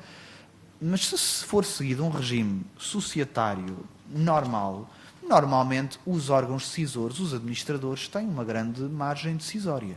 O que o Tribunal de Justiça está a dizer que tem de haver uma influência decisiva sobre as decisões relevantes da filha. Ou seja, tem de ser garantido, tem de ser provado factualmente, até por escrito, onde é que a mãe disse que os órgãos da filha tinham de fazer A, B, C e não D e E. É isto que se pede. É este controle análogo. Em segundo lugar, determina-se que o segundo requisito significa que a entidade controlada desenvolve mais de 80% da sua atividade no desempenho de funções que lhe foram confiadas pela entidade que a criou ou pelas entidades que a criaram. Quer isto dizer que eu tenho de verificar à luz, como diz depois o número 6 do artigo 5º-A, à luz do volume médio total de negócios ou de uma medida adequada, à luz do volume de negócios ou, por exemplo, dos custos da atividade, eu tenho de verificar em que é que ela ganha os seus proventos e onde é que ela tem os seus custos. E, como estava no slide anterior, a medida, a bitola que é feita, é saber se 80% ou mais das suas atividades resultam de funções que lhe foram impostas pela entidade-mãe. Impostas como? Exatamente no tal controle análogo, na tal influência decisiva. Daí a coerência entre os dois requisitos. No entanto, à luz da jurisprudência do Tribunal de Justiça, há um terceiro e último requisito que é fixado para esta contratação in-house: a proibição de participação de capital privado. Esta é a linha que a jurisprudência do Tribunal de Justiça já vinha definindo. Se há privado, nem que seja 1% na relação in-house, isso destrói a relação in-house. Ela deixa de existir. Porquê? Pode dizer-se que é algo rígido, radical, mas como disse o Tribunal de Justiça em vários acórdãos, a ideia é que nenhuma empresa privada seja colocada em situação privilegiada relativamente aos concorrentes. Ou seja, se há um privado que tem 1% de participação numa entidade maioritariamente pública, quando recebe uma adjudicação direta, ele tem pelo menos 1% de lucros ou de receita que os privados não têm, porque não receberam essa adjudicação. Dir-se-á que é demais. A verdade é que aqui não temos margem de escolha, porque esta é a jurisprudência do Tribunal de Justiça. Em compensação desta restrição, a diretiva permite alargar grandemente a relação in-house no âmbito de qualquer contratação multilateral que seja formada entre um grupo de entidades adjudicantes. Dizendo de outra forma mais simples, nós estávamos habituados a uma relação in-house em que a mãe, a criadora, contrata a filha, a criação. O município contrata a empresa municipal, o governo contrata a sua empresa. E a pergunta é, então e a filha não pode contratar a mãe, se por acaso foi preciso? E, sobretudo, o mais comum, entre irmãs, entre várias empresas regionais, ou várias empresas municipais, ou várias empresas estaduais. A jurisprudência não dava total resposta a isso. E é isso que é alargado agora com o aditamento de um número 2 ao artigo 5º-A, que no fundo permite qualquer contratação multidirecional dentro da relação in-house. Ou seja, nada impede que duas empresas públicas, ou regionais ou locais, contratem entre si. O que tem a de garantir é que os 3 requisitos que vimos agora estão cumpridos para cada uma delas. Eu tenho de ver o controle análogo da mãe, por exemplo, da região, sobre cada uma delas. E que o essencial da atividade de cada uma delas é em benefício da região. E que não há lá privados no meio. Se os 3 requisitos estão cumpridos para as duas, em triângulo, é permitido qualquer contratação multidirecional. É um novo alargamento in-house que, sem dúvida, vem dar novas possibilidades de cooperação entre entidades públicas. Este é, portanto, em conclusão, e peço desculpa, que já devo ter passado o tempo, em conclusão, esta é a solução do artigo 5º-A, que é de aplaudir em geral, não será tanto de aplaudir as outras 2 cláusulas de contratação excluída, que diminuem, em vez de aumentar, o âmbito da concorrência no nosso país. Muito obrigado.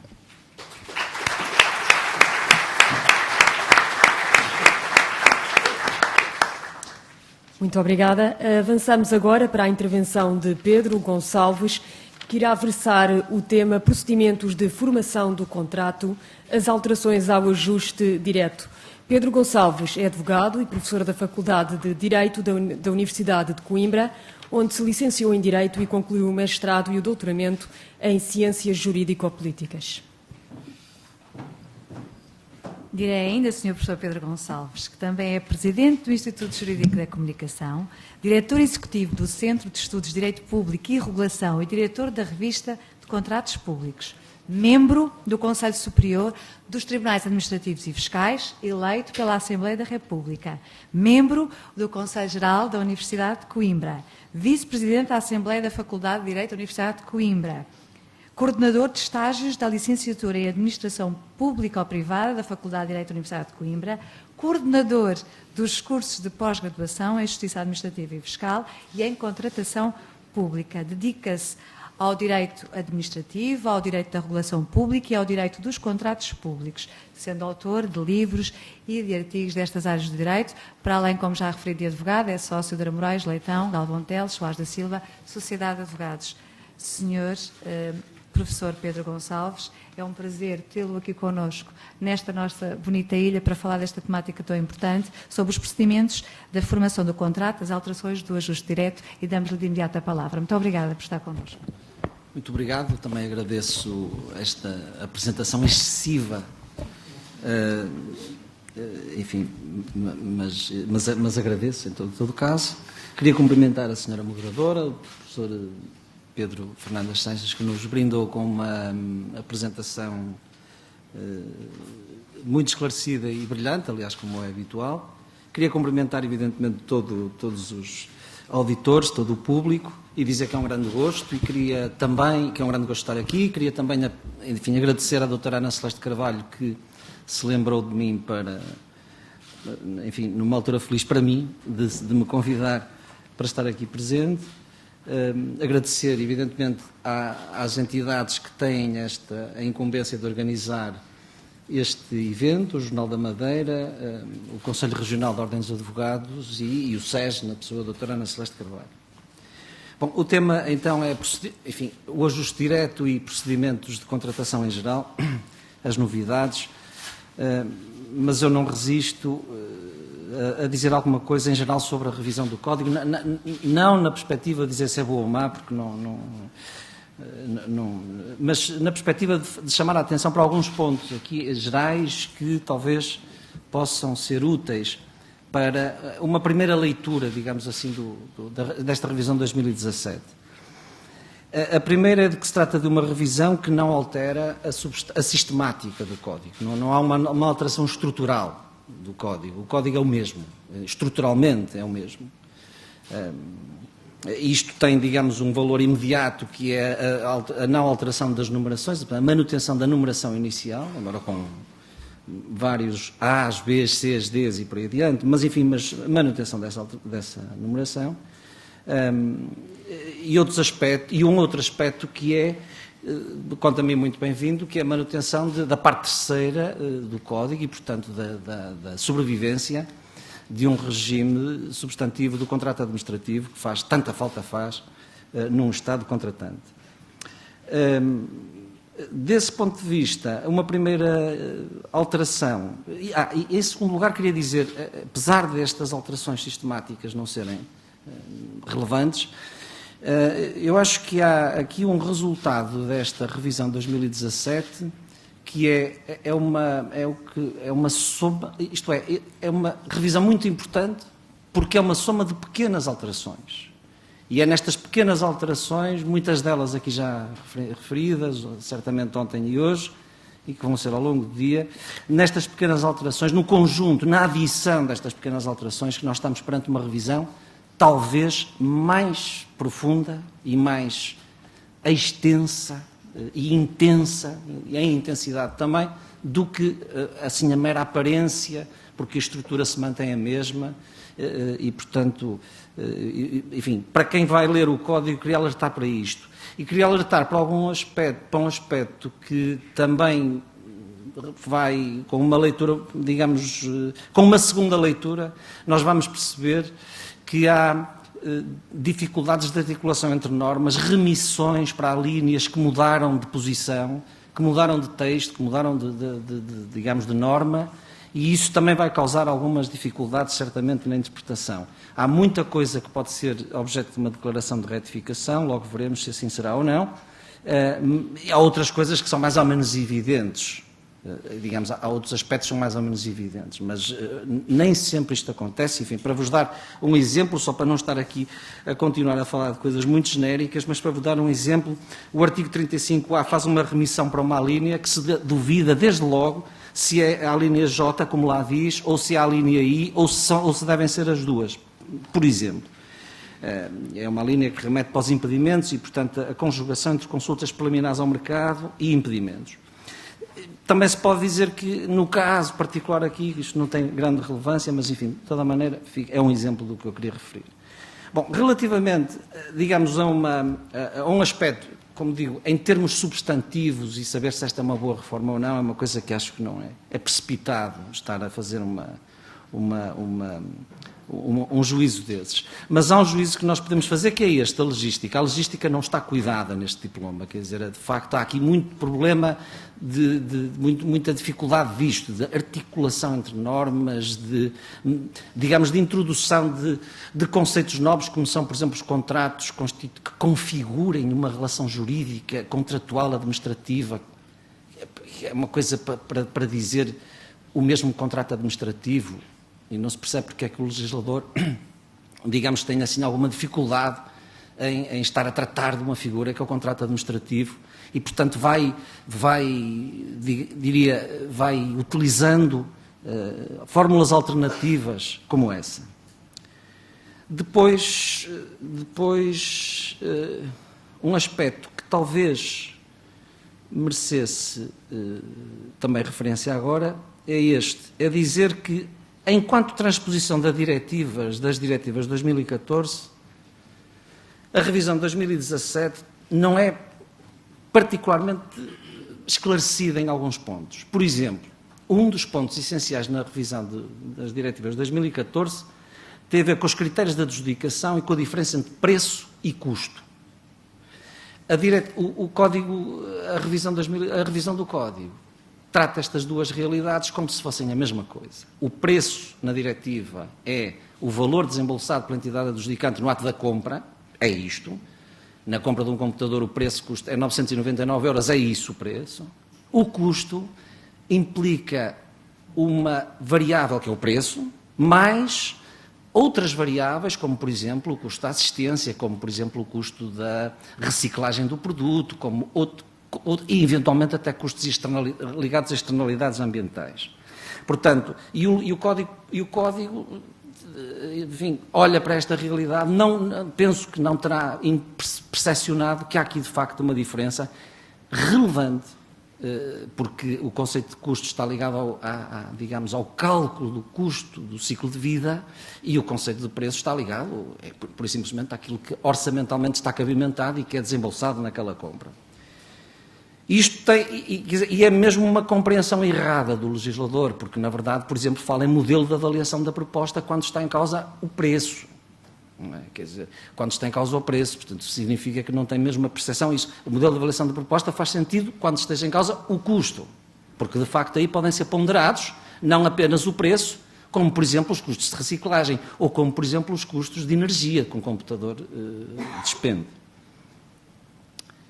E isso não tem, e é um fator, e digamos, nesse caso estamos perante um critério unifatorial. O critério é apenas o custo, não é um critério de relação custo-qualidade, nesse caso. Bom, mas, portanto, este é um exemplo. Um outro exemplo, que aliás, enfim, nas vezes que já tenho falado sobre o Código, sobre a revisão, tenho assinalado, mas o professor Fernando Sanches já o disse, é o relativo à modo como se transpôs o regime para os serviços sociais e outros serviços específicos.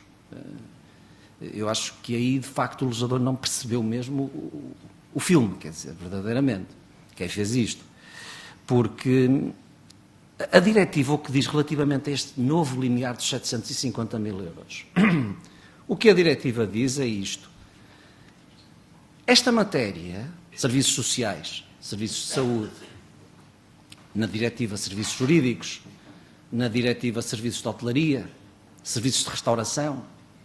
O que a diretiva diz relativamente a estes serviços é isto. Estes serviços, os Estados-membros, são serviços ligados com tradições culturais nos Estados-membros, são serviços ligados, chamados serviços à pessoa, lares de terceira idade, serviços de gestão de lares, serviços de gestão de lares para crianças, serviços de tratamento no contexto de reinserção social, serviços de saúde, gestão de hospitais, enfim. O que a diretiva diz é isto. E estes serviços, até 750 mil euros, os Estados-membros que tratem disto, quer dizer, há tradições culturais fortes aqui, muitas vezes ligadas ao voluntariado, às instituições de solidariedade social. E, portanto, por outro lado, são serviços com uma lógica territorial, tipo serviços de hotelaria, por exemplo, não é? De restauração, uma lógica territorial, não faz. Se eu estou a organizar um congresso e tenho que comprar serviços de restauração, e se o congresso é na Madeira, não vou abrir um concurso nacional para irmos almoçar a Lisboa ou a Faro, porque foi aí que ganhou o concurso para oferecer o restaurante às 1000 pessoas que estavam no... Bom, portanto, e o que a diretiva diz relativamente a isto é, não, isto deve ter uma abordagem nacional. E o que é que o legislador...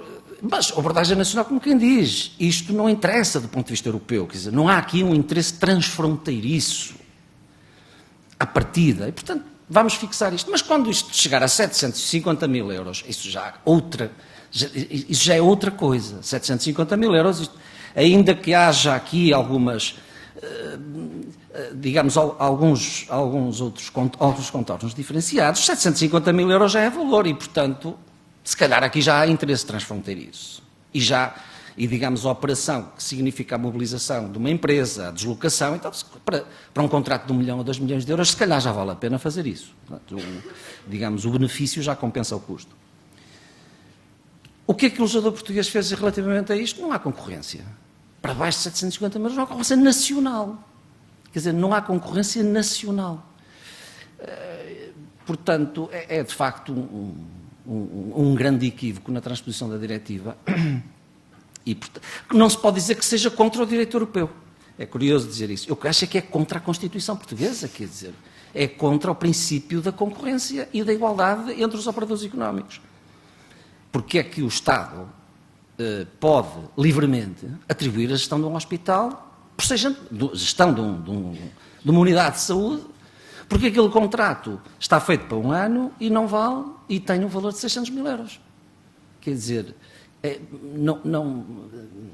não há justificação para isto. Quer dizer, a justificação europeia não cabe para isto, não abrange a justificação nacional.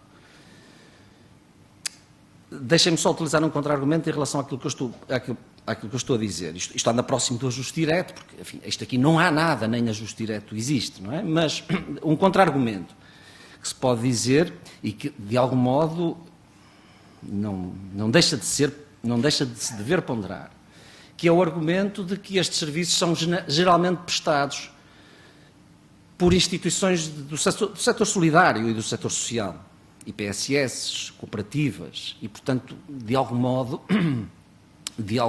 isso justifica, ou pode justificar uma exceção e dizer-se, bom, e que aliás até já existe, deve dizer-se, na própria não no regime das IPSS, mas num outro diploma que desenvolve a Lei de Base da Economia Social, já existe acordos de cooperação e tal, que estão fora, diz lá essa lei, não se aplica a parte segunda do Código dos Contratos Públicos, portanto isto já existe de certo modo, e portanto compreende-se desse ponto de vista. Não é? Quer dizer, portanto, é um contra-argumento relativamente àquilo que eu próprio disse. Só que isto devia ter sido ponderado, porque há aqui uma outra possibilidade, da qual eu também vos quero falar, que é, e que verdadeiramente não é nem um novo procedimento, mas é uma grande novidade. Vamos ver como é que as entidades adjudicantes, é uma grande possibilidade para as entidades adjudicantes, que é a dos contratos reservados. Porque, deixem-me só dizer, o exemplo das IPSS serve para isto. Eu compreendo que uma IPSS não tenha de concorrer e seja injusto por uma IPSS a concorrer com um grupo económico, digamos, enfim, compreendo que seja injusto, porque a IPSS não tem vocação para ter essa racionalidade económica pura que lhe permita fazer uma proposta competitiva com um grupo económico. Mas as prestações que estão ali em causa são prestações económicas, não é? Quer dizer, portanto, e esse é um ponto para reflexão, não é? E, portanto, mas eu compreendo que seja injusto. Não é? Agora, e entre as IPSS? Quer dizer, e haver concursos, e haver procedimentos competitivos entre as entidades do terceiro setor? Bom, e isto, o Código dos Contratos Públicos abre aqui uma porta importantíssima, aliás, na sequência das diretivas de 2014, que é a da criação de, digamos, procedimentos competitivos entre determinadas entidades. E, portanto, em que há um crivo no acesso ao procedimento, há uma filtragem no acesso ao procedimento, estou a referir-me ao artigo 54A e ao artigo 250D, que, no fundo, tem, no caso do 54A, é um preceito que tem um caráter genérico, absolutamente aberto, vale para qualquer serviço, para qualquer contrato público, e as entidades adjudicantes podem condicionar o acesso ao procedimento, isto é, só podem participar nesse procedimento e apresentar proposta a empresas ou organizações ou organismos que tenham determinadas uma determinada vocação, por exemplo, para contratar desempregados ou para contratar pessoas desfavorecidas, é a expressão da lei, desde que tenham inscrito nos seus estatutos que são empresas ou organismos vocacionados para a proteção das pessoas desfavorecidas ou para a proteção de desempregados. Bom, e isto no 54A. E no 250D está isto também dito de uma forma que, curiosamente, está em linha com o que, com o que dizem as diretivas de 2014, perfeitamente, é textual, digamos assim, a transposição nesse ponto. E a transposição nesse ponto é curioso, enfim, tenho uma curiosidade para o caso português, é que ela foi pensada originariamente para determinadas cooperativas na Alemanha, que desenvolvem atividades, digamos, no setor social e solidário, e, portanto, preenchem esses critérios, 4 critérios que estão no artigo 250D, e as nossas IPSS não o preenchem. E, portanto, não pode haver contratos reservados, ou se o Estado, ou se a região, fizer um procedimento reservado, de acesso reservado, não vai ter resposta de IPSS, que elas não cumprem os requisitos. E isto está desenhado para... É curioso, porque o 250D está desenhado para entidades do terceiro setor e do setor solidário, digamos assim. Bom, portanto, estes são aspectos... O aspecto dos contratos reservados pode dizer-se uma marginalidade, mas, de qualquer modo, no 250D talvez, efetivamente, e no 250D em Portugal não vai ter grande... Porque o 250D em Portugal, digamos, em termos estatutários, só as cooperativas é que provavelmente preenchem, só entidades cooperativas é que preenchem aqueles requisitos que lá estão, designadamente a participação de trabalhadores nos órgãos de gestão da própria entidade, designadamente esse, porque os outros 3 são mais fáceis de cumprir, por uma entidade, digamos, mais ou menos vocacionada para atividades de interesse geral. Mas o 54A tem um potencial de aplicação maior, enfim, embora também não seja fácil uma entidade, digamos, estar organizada e ter na sua identidade, digamos, inscrito essa vocação para cuidar de desempregados ou de pessoas desfavorecidas. Digamos que é um toque social das diretivas de 2014 e que o legislador português, e bem, acolheu. Uma outra nota que queria referir nesta ligação... sobre, ainda numa análise genérica do Código, muito geral, diz respeito a um elemento que penso que poderá estar, não estava talvez nas intenções do legislador, mas é provável que venha a acontecer e não será uma boa notícia. Há aqui elementos que potenciam o aumento da litigância na contratação pública. Ela já não é pequena, como sabemos, porque evidentemente quando uma empresa se lança para um concurso, para responder a um concurso, e para apresentar uma proposta, quer ganhar. E se perder, não vai ficar certamente satisfeita com isso e, portanto, vai tentar arranjar forma de, não sendo, sobretudo em casos duvidosos, vai tentar arranjar forma de se defender e, portanto, vai ser levada para os tribunais. Bom, e então, diria que há 2 aspectos em que o Código, não é por más razões, até é por boas razões, de certa maneira, mas em que vai aumentar, em que promove soluções que aumentam a litigância. Um deles diz respeito ao artigo penso que é o 72, exatamente, o 72 sobre a questão do suprimento das propostas.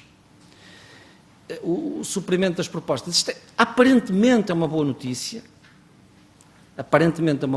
isto é, a possibilidade dos operadores económicos corrigirem erros serem convidados a corrigir erros. O Código fala em irregularidades das suas propostas, utilizando aqui, enfim, de uma forma talvez pouco adequada o conceito de formalidades não essenciais, mas enfim, passamos por cima disso. A ideia é esta, e isto tem aqui um potencial para aumentar a litigância. Seja porque a entidade adjudicante ou o júri não aceita ou não promove determinadas correções, seja porque, e portanto entra em conflito com o proponente, seja porque aceita determinadas correções e entra em conflito com os concorrentes, com todos os outros concorrentes. E além de que a solução em si mesma é discutível de vários pontos de vista. O primeiro deles é o de permitir que o operador económico apresente uma proposta à qual vai faltar um documento, esquecendo-se de meter um documento, para espreitar as propostas dos outros e para, se as propostas dos outros não estiverem do seu, digamos, não estiverem do seu agrado, para deixar cair a sua própria proposta, colocando assim em causa o princípio da obrigação de manutenção das propostas. Bom, mas este é um problema já desta... O que eu digo aqui é que isto aumenta a litigância. Outro elemento, outro foco de aumento da litigância é todo o tema dos impedimentos e da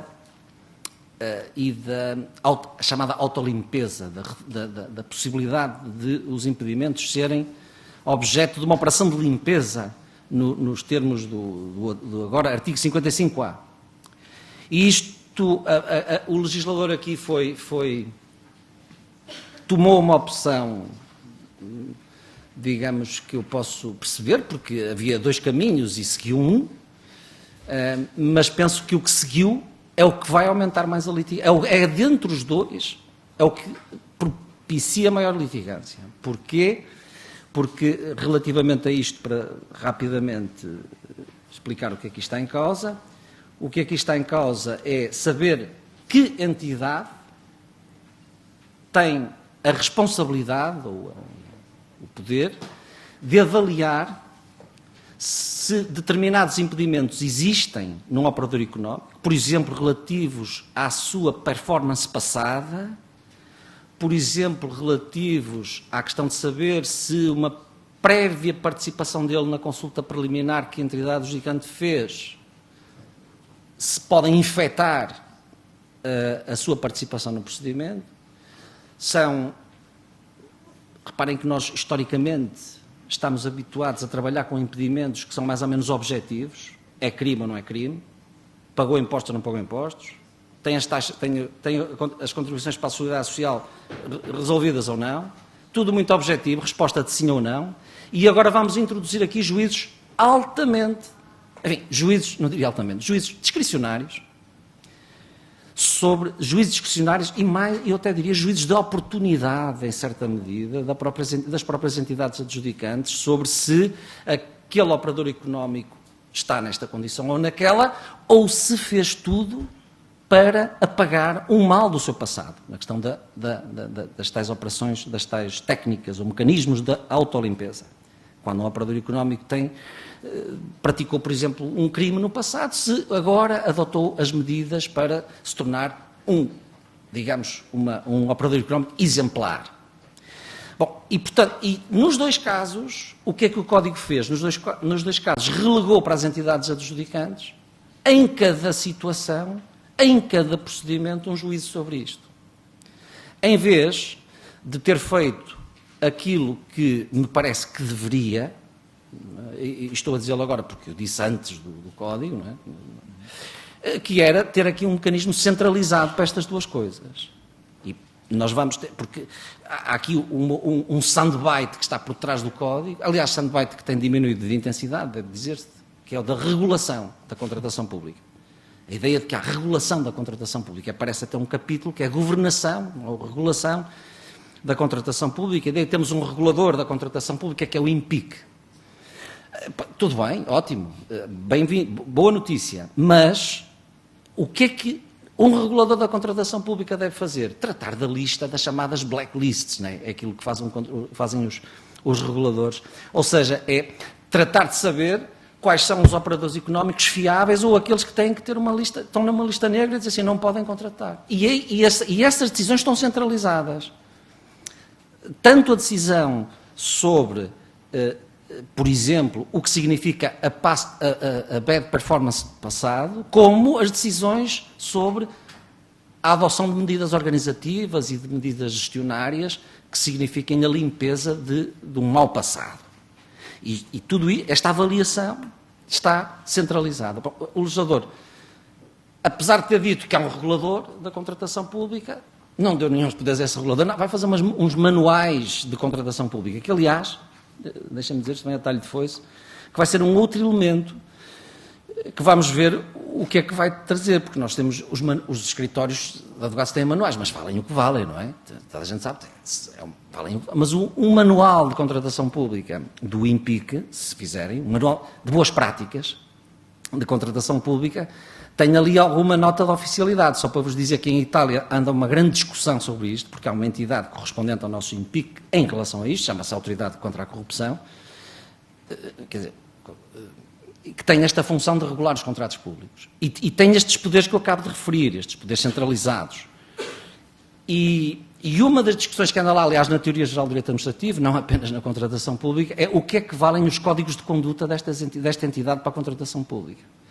E, portanto, nós vamos certamente à frente, mais daqui a pouco tempo, ter este problema ou não, quer dizer, não sei, mas de qualquer modo o INPIC, certamente, que tendo esta incumbência, vai ter todo o apetite de fazer manuais de boas práticas em contratação pública. E, portanto, teremos aqui mais um elemento, além dos contratos públicos, do código, e além das portarias que vêm, esse manual. Enfim, quanto tempo é que eu estou? Se calhar estou-me a perder aqui. Com 25. Estou com 25. Faltam 25 ou estou com 25? Ah, muito obrigado. Só uma nota, ainda antes de entrar na questão do ajuste direto e da consulta prévia. E o outro elemento de aumento da litigância é a consulta prévia, do qual vou já tratar. Não da litigância, a litigância é evidente que aumenta na consulta prévia, vamos já perceber, mas, e portanto por uma boa razão, digamos assim, quer dizer, no sentido, aumenta a concorrência, aumenta a litigância, naturalmente. Mas um outro ponto que queria também dizer relativo a uma novidade. Eu aqui reconheço logo à partida que é uma novidade teórica, mas é uma novidade teórica digamos, com um referencial dogmático muito forte, mas que tem implicações, algumas implicações, que diz respeito à articulação entre a parte segunda e a parte terceira do Código. O Código dos Contratos Públicos inicial em 2008 tem uma parte segunda, não é? A contratação pública, os procedimentos e tal. Depois tem a parte terceira que está mais ou menos desligada, estava mais ou menos desligada da parte segunda, no sentido em que havia contratos que podiam estar na parte terceira e não estar na parte segunda, havia contratos e o contrário. Elas estavam mais ou menos desligadas. Claro que há ligações, porque nós estamos a falar naturalmente numa sequência cronológica. Primeiro ao procedimento, depois celebra-se o contrato. E claro que há problemas que passam do procedimento para o contrato. Por exemplo, problemas de invalidade. Logo, à partida, não é? Bom, mas, apesar disso, a parte terceira estava, aliás, originariamente, o Código, na sua versão muito inicial, enquanto estava ainda na reflexão de quem o fez, só tinha aquilo correspondente à parte segunda, quer dizer, não tinha a parte do regime dos contratos administrativos. E, portanto, depois foi encaixada a parte terceira, pronto, e muito bem. O que é que acontece agora? Acontece agora que estas partes vão tornar-se mais ligadas, mais associadas. E há uma referência muito levezinha no artigo 280 que diz isto: a parte terceira aplica-se aos contratos sujeitos à parte segunda. E poder-se-á dizer, está bem, aplica-se à parte, mas e aos outros? Também não, é que depois torna-se claro, nesse artigo 280, número 3, que aos outros, isto é, aos que não estão sujeitos à parte segunda, a parte terceira não se aplica. Eu não sei se o legislador teve a noção exata do que é que isto quer dizer.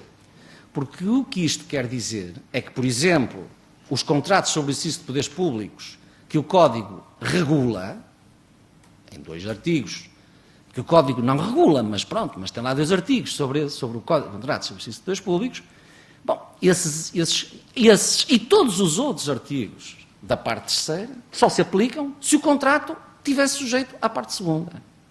Se o contrato não estiver sujeito à parte segunda, a parte terceira não se aplica. Vem dizer depois o 280 número 3, aplica-se subsidiariamente, a título subsidiário. Vai ficar aqui um desafio para os juristas interessante, que é o de saber o que é a aplicação subsidiária do CCP relativamente a um contrato que não tem legislação específica. Porque, que eu saiba, a aplicação subsidiária é alguma coisa que se faz em segunda linha a uma aplicação primária. Ora, neste, o que é que o Código, o que é que o legislador da revisão fez? Foi ao CPA e transportou este artigo, 201.2, acho eu, do CPA, para este 280 número 3. Só que este artigo no CPA faz sentido. Este artigo no CPA, não vou estar a incomodar-vos mais com isto, faz sentido, mas aqui perdeu completamente o sentido quanto à ideia de aplicação subsidiária. Porque a ideia do CPA de aplicação subsidiária é de aplicação subsidiária em relação ao Código dos Contratos Públicos. E agora é o Código dos Contratos Públicos que está a dizer aplicação subsidiária em relação a não se sabe o quê. Portanto, temos aqui um problema, digamos, poderão dizer, isto é uma treta dogmática, quer dizer, é uma coisa, não, contratos sobre servidores públicos, ficámos pior do que estávamos. Porque ainda temos aquelas duas normas, do 335 e 336, acho eu. Agora, essas duas normas ficam sem objeto, porque se o contrato não esteve sujeito à parte segunda, não se aplicam.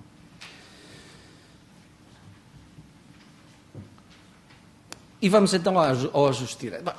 As novidades do ajuste direto, e da consulta prévia já são conhecidas.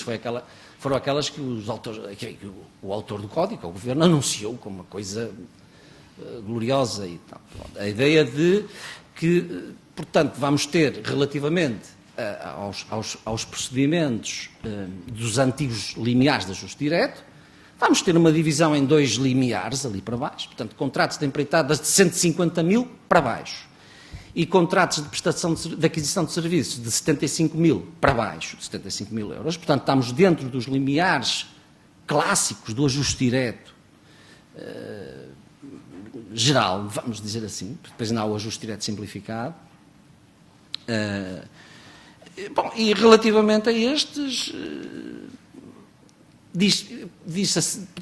podemos dizer isto, relativamente a estes,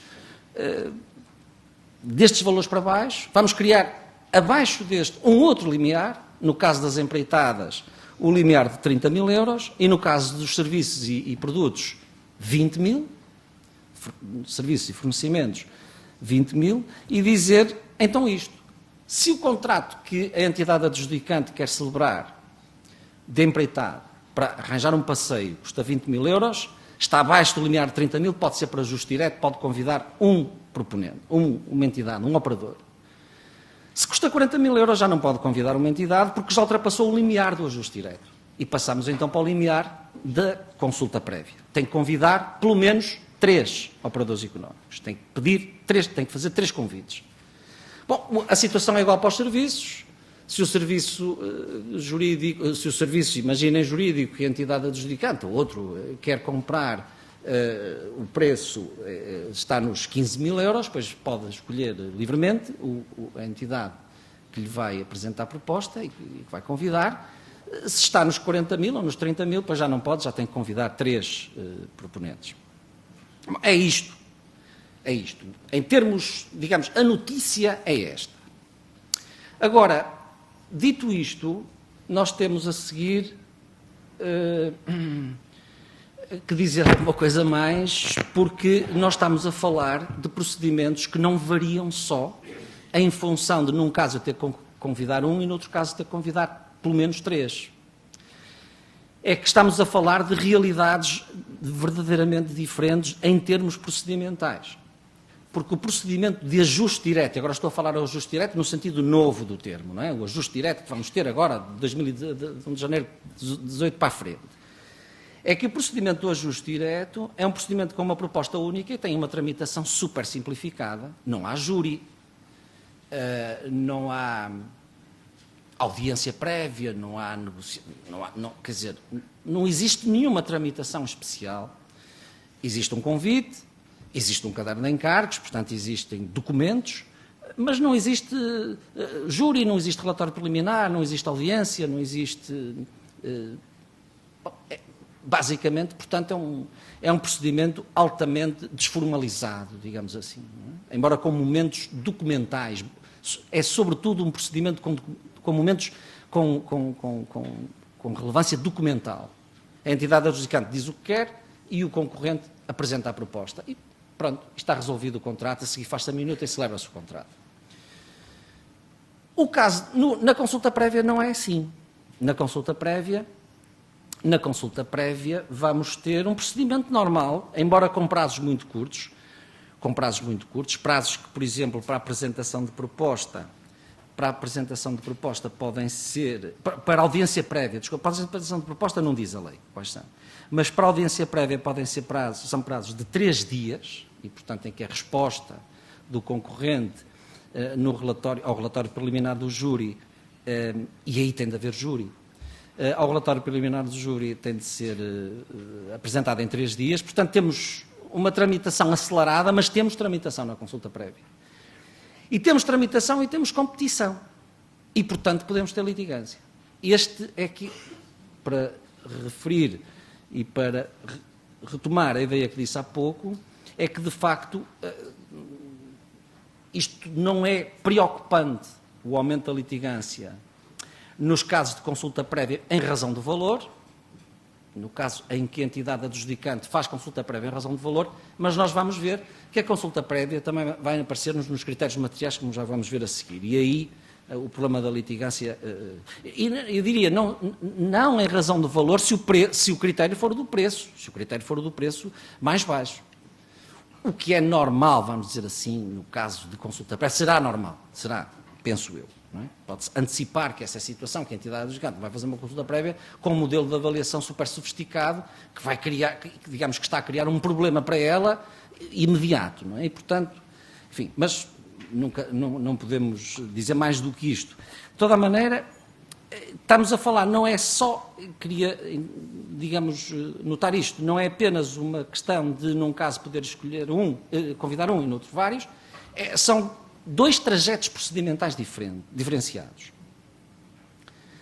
Depois, uma nota ainda é que há situações em que a lei fala explicitamente de ajuste direto em relação a casos em que há mais do que um convidado.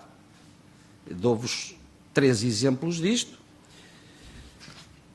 E não são propriamente de gralha, enfim, são o artigo 24, número 3, o artigo 114, número 2 e o artigo 219J. Estes 3 artigos falam em ajuste direto e ligam o ajuste direto à existência de mais do que um proponente, mais do que um convite.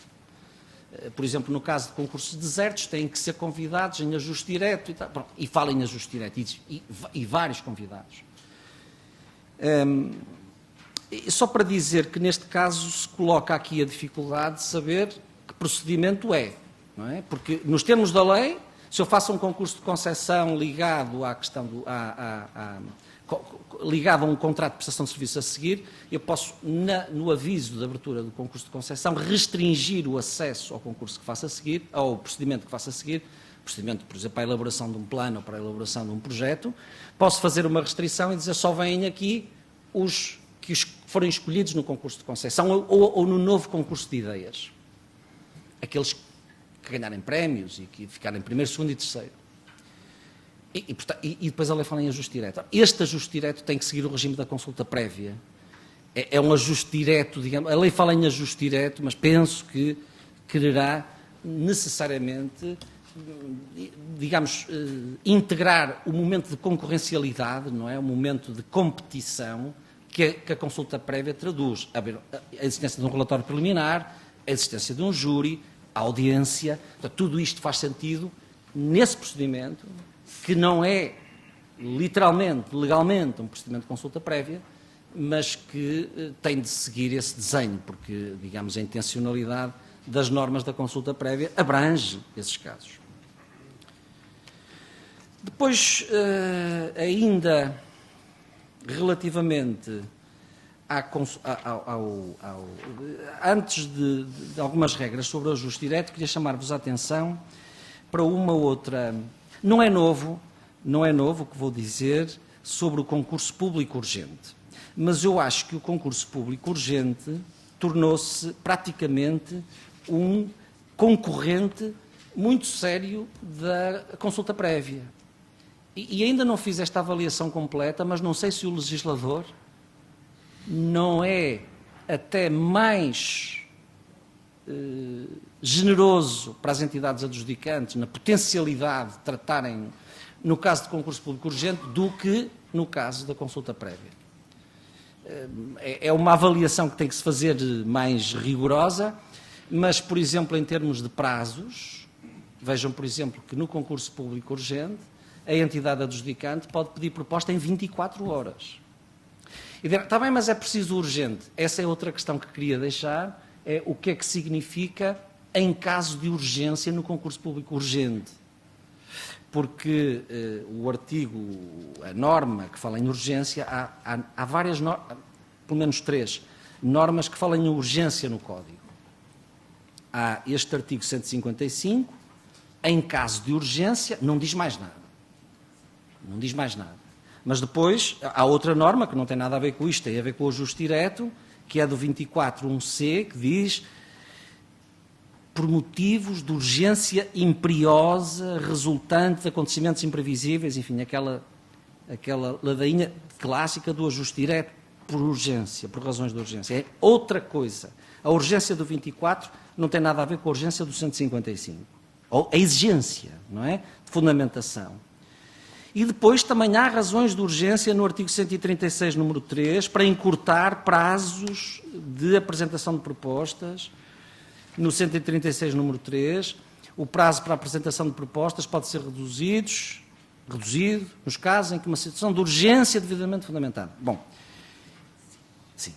O 157, isto tudo para dizer o quê? Que a situação de urgência no concurso público urgente, reparem, uma vez que estamos a falar de um concurso público, a urgência do 157 é uma urgência na tramitação e no resultado. Quer dizer, é uma urgência na tramitação, mas há concurso, há um anúncio público, há concorrência. O que acontece é que os concorrentes têm 24 horas, por exemplo, para apresentar propostas, em casos excepcionais, é certo, e, portanto, toda a tramitação é muito mais célere e também, digamos, cortada, eliminada em alguns pontos.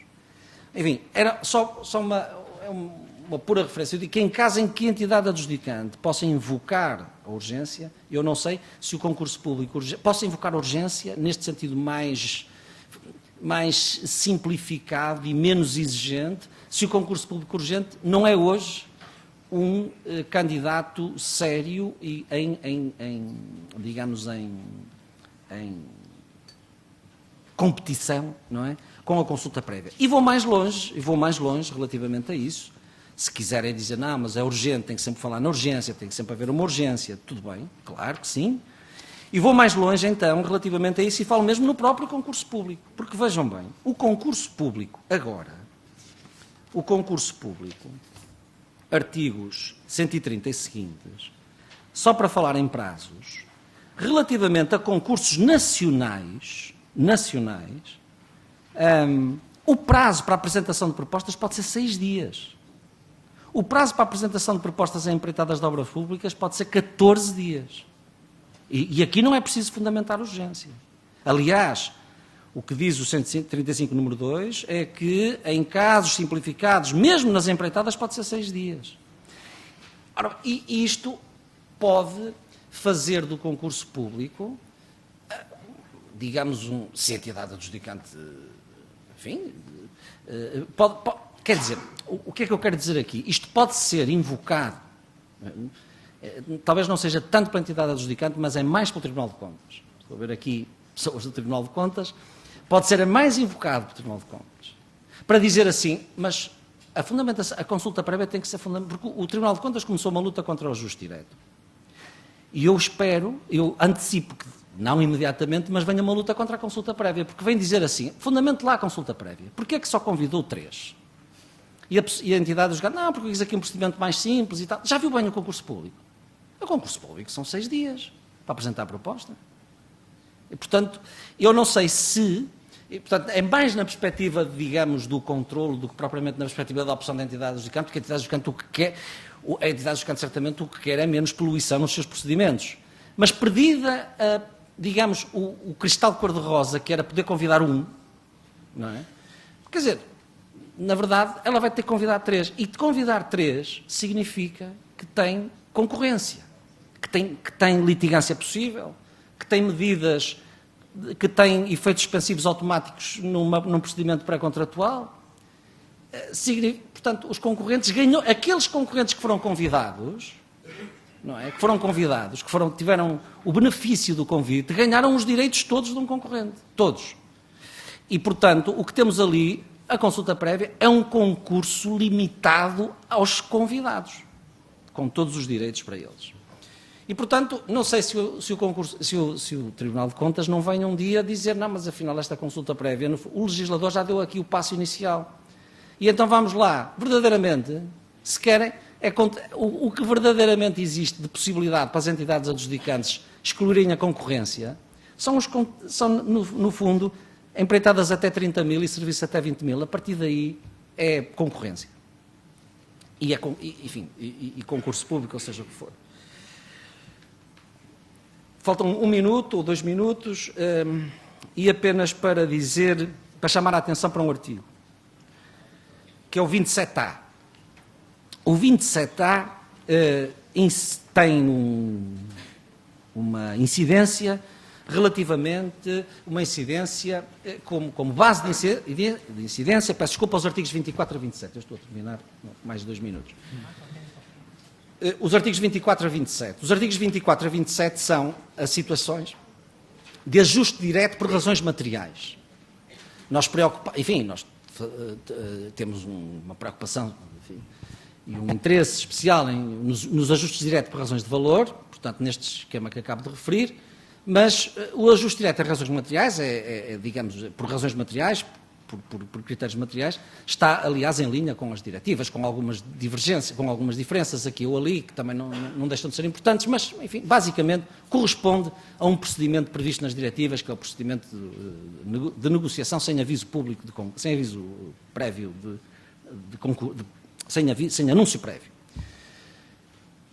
Bom, e o que é que o Código vem dizer agora? Vem dizer, mesmo para estes, razões de urgência, situações em que a concorrência está limitada por razões técnicas, mesmo aí, nas situações em que é possível, independentemente do valor, era possível fazer-se o ajuste direto, mesmo aí deve haver consulta prévia.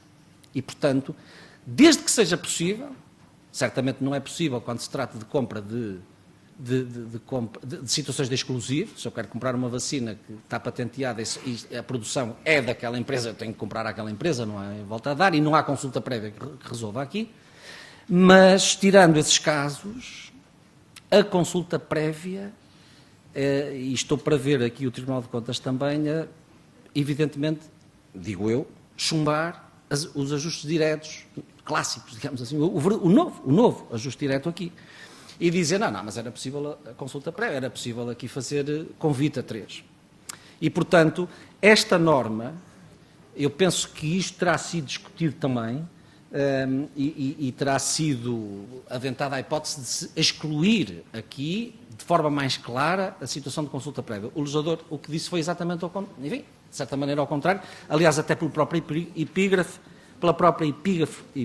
do artigo, chamando consulta prévia. E pronto, é isto. Enfim, queria dizer-vos uma coisa relativamente a esta exposição que acabo de fazer, que é uma exposição absolutamente caótica, como deram ver, mas que resulta quer dizer, de o código não estar ainda, não ser possível ainda termos uma leitura, nem houve tempo, não é, para refletir um bocadinho sobre isto, sobre muitas das coisas que aqui estão, e é como disse, e queria voltar ao início, quer dizer, eu acho que o código, que esta revisão,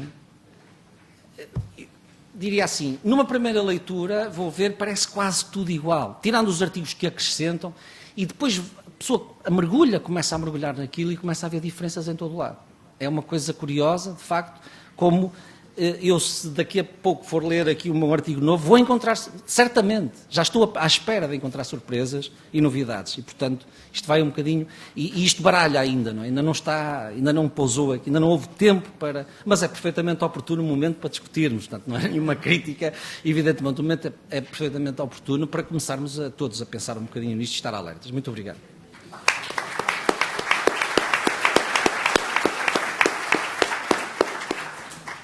Antes do intervalo, temos agora 15 minutos para debate, pelo que pergunto a cada um de vós se não quererá fazer alguma questão aos nossos ilustres preletores, pedindo-vos que se identifiquem para o efeito.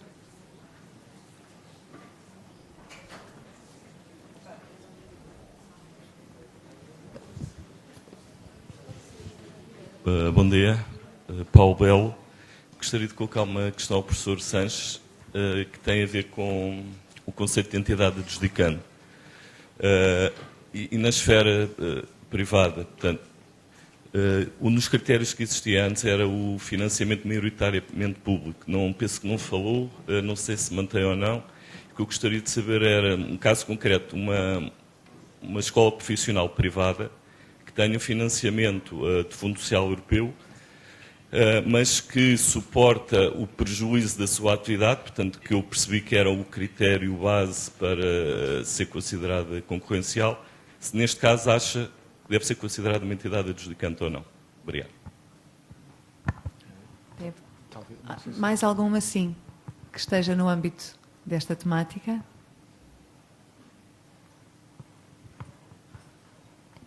Sr. Professor.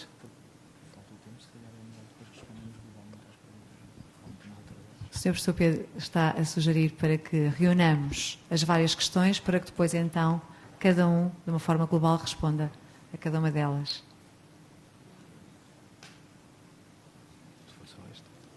Não querendo de forma nenhuma inibir as demais. Já temos aqui o Dr. Paulo Belo, portanto, caríssimos ilustres colegas.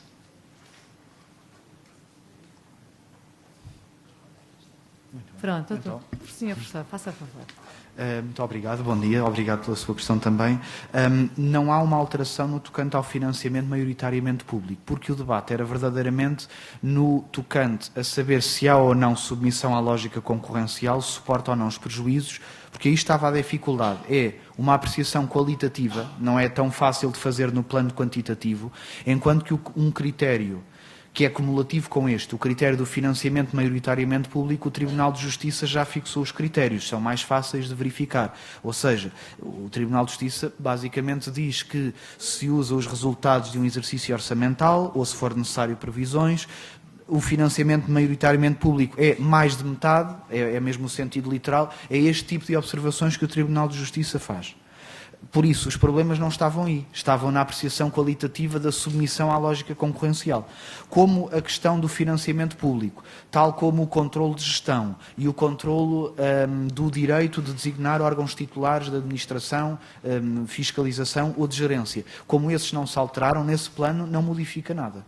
Aliás, o que vos disse é que, na minha opinião, eu penso que nada se pode modificar porque a diretiva não mudou. Portanto, os critérios, o Estado poderia escrever o que quisesse, mas não tinha autonomia para fazer a alteração. Na minha opinião, penso que não mudou. Mais questões? Temos que aproveitar a presença destes eminentes professores para tirarmos todas e quaisquer dúvidas que possamos ter. Está tudo desejoso do intervalo. Então, não havendo mais questões, vamos então para o intervalo de 15 minutos.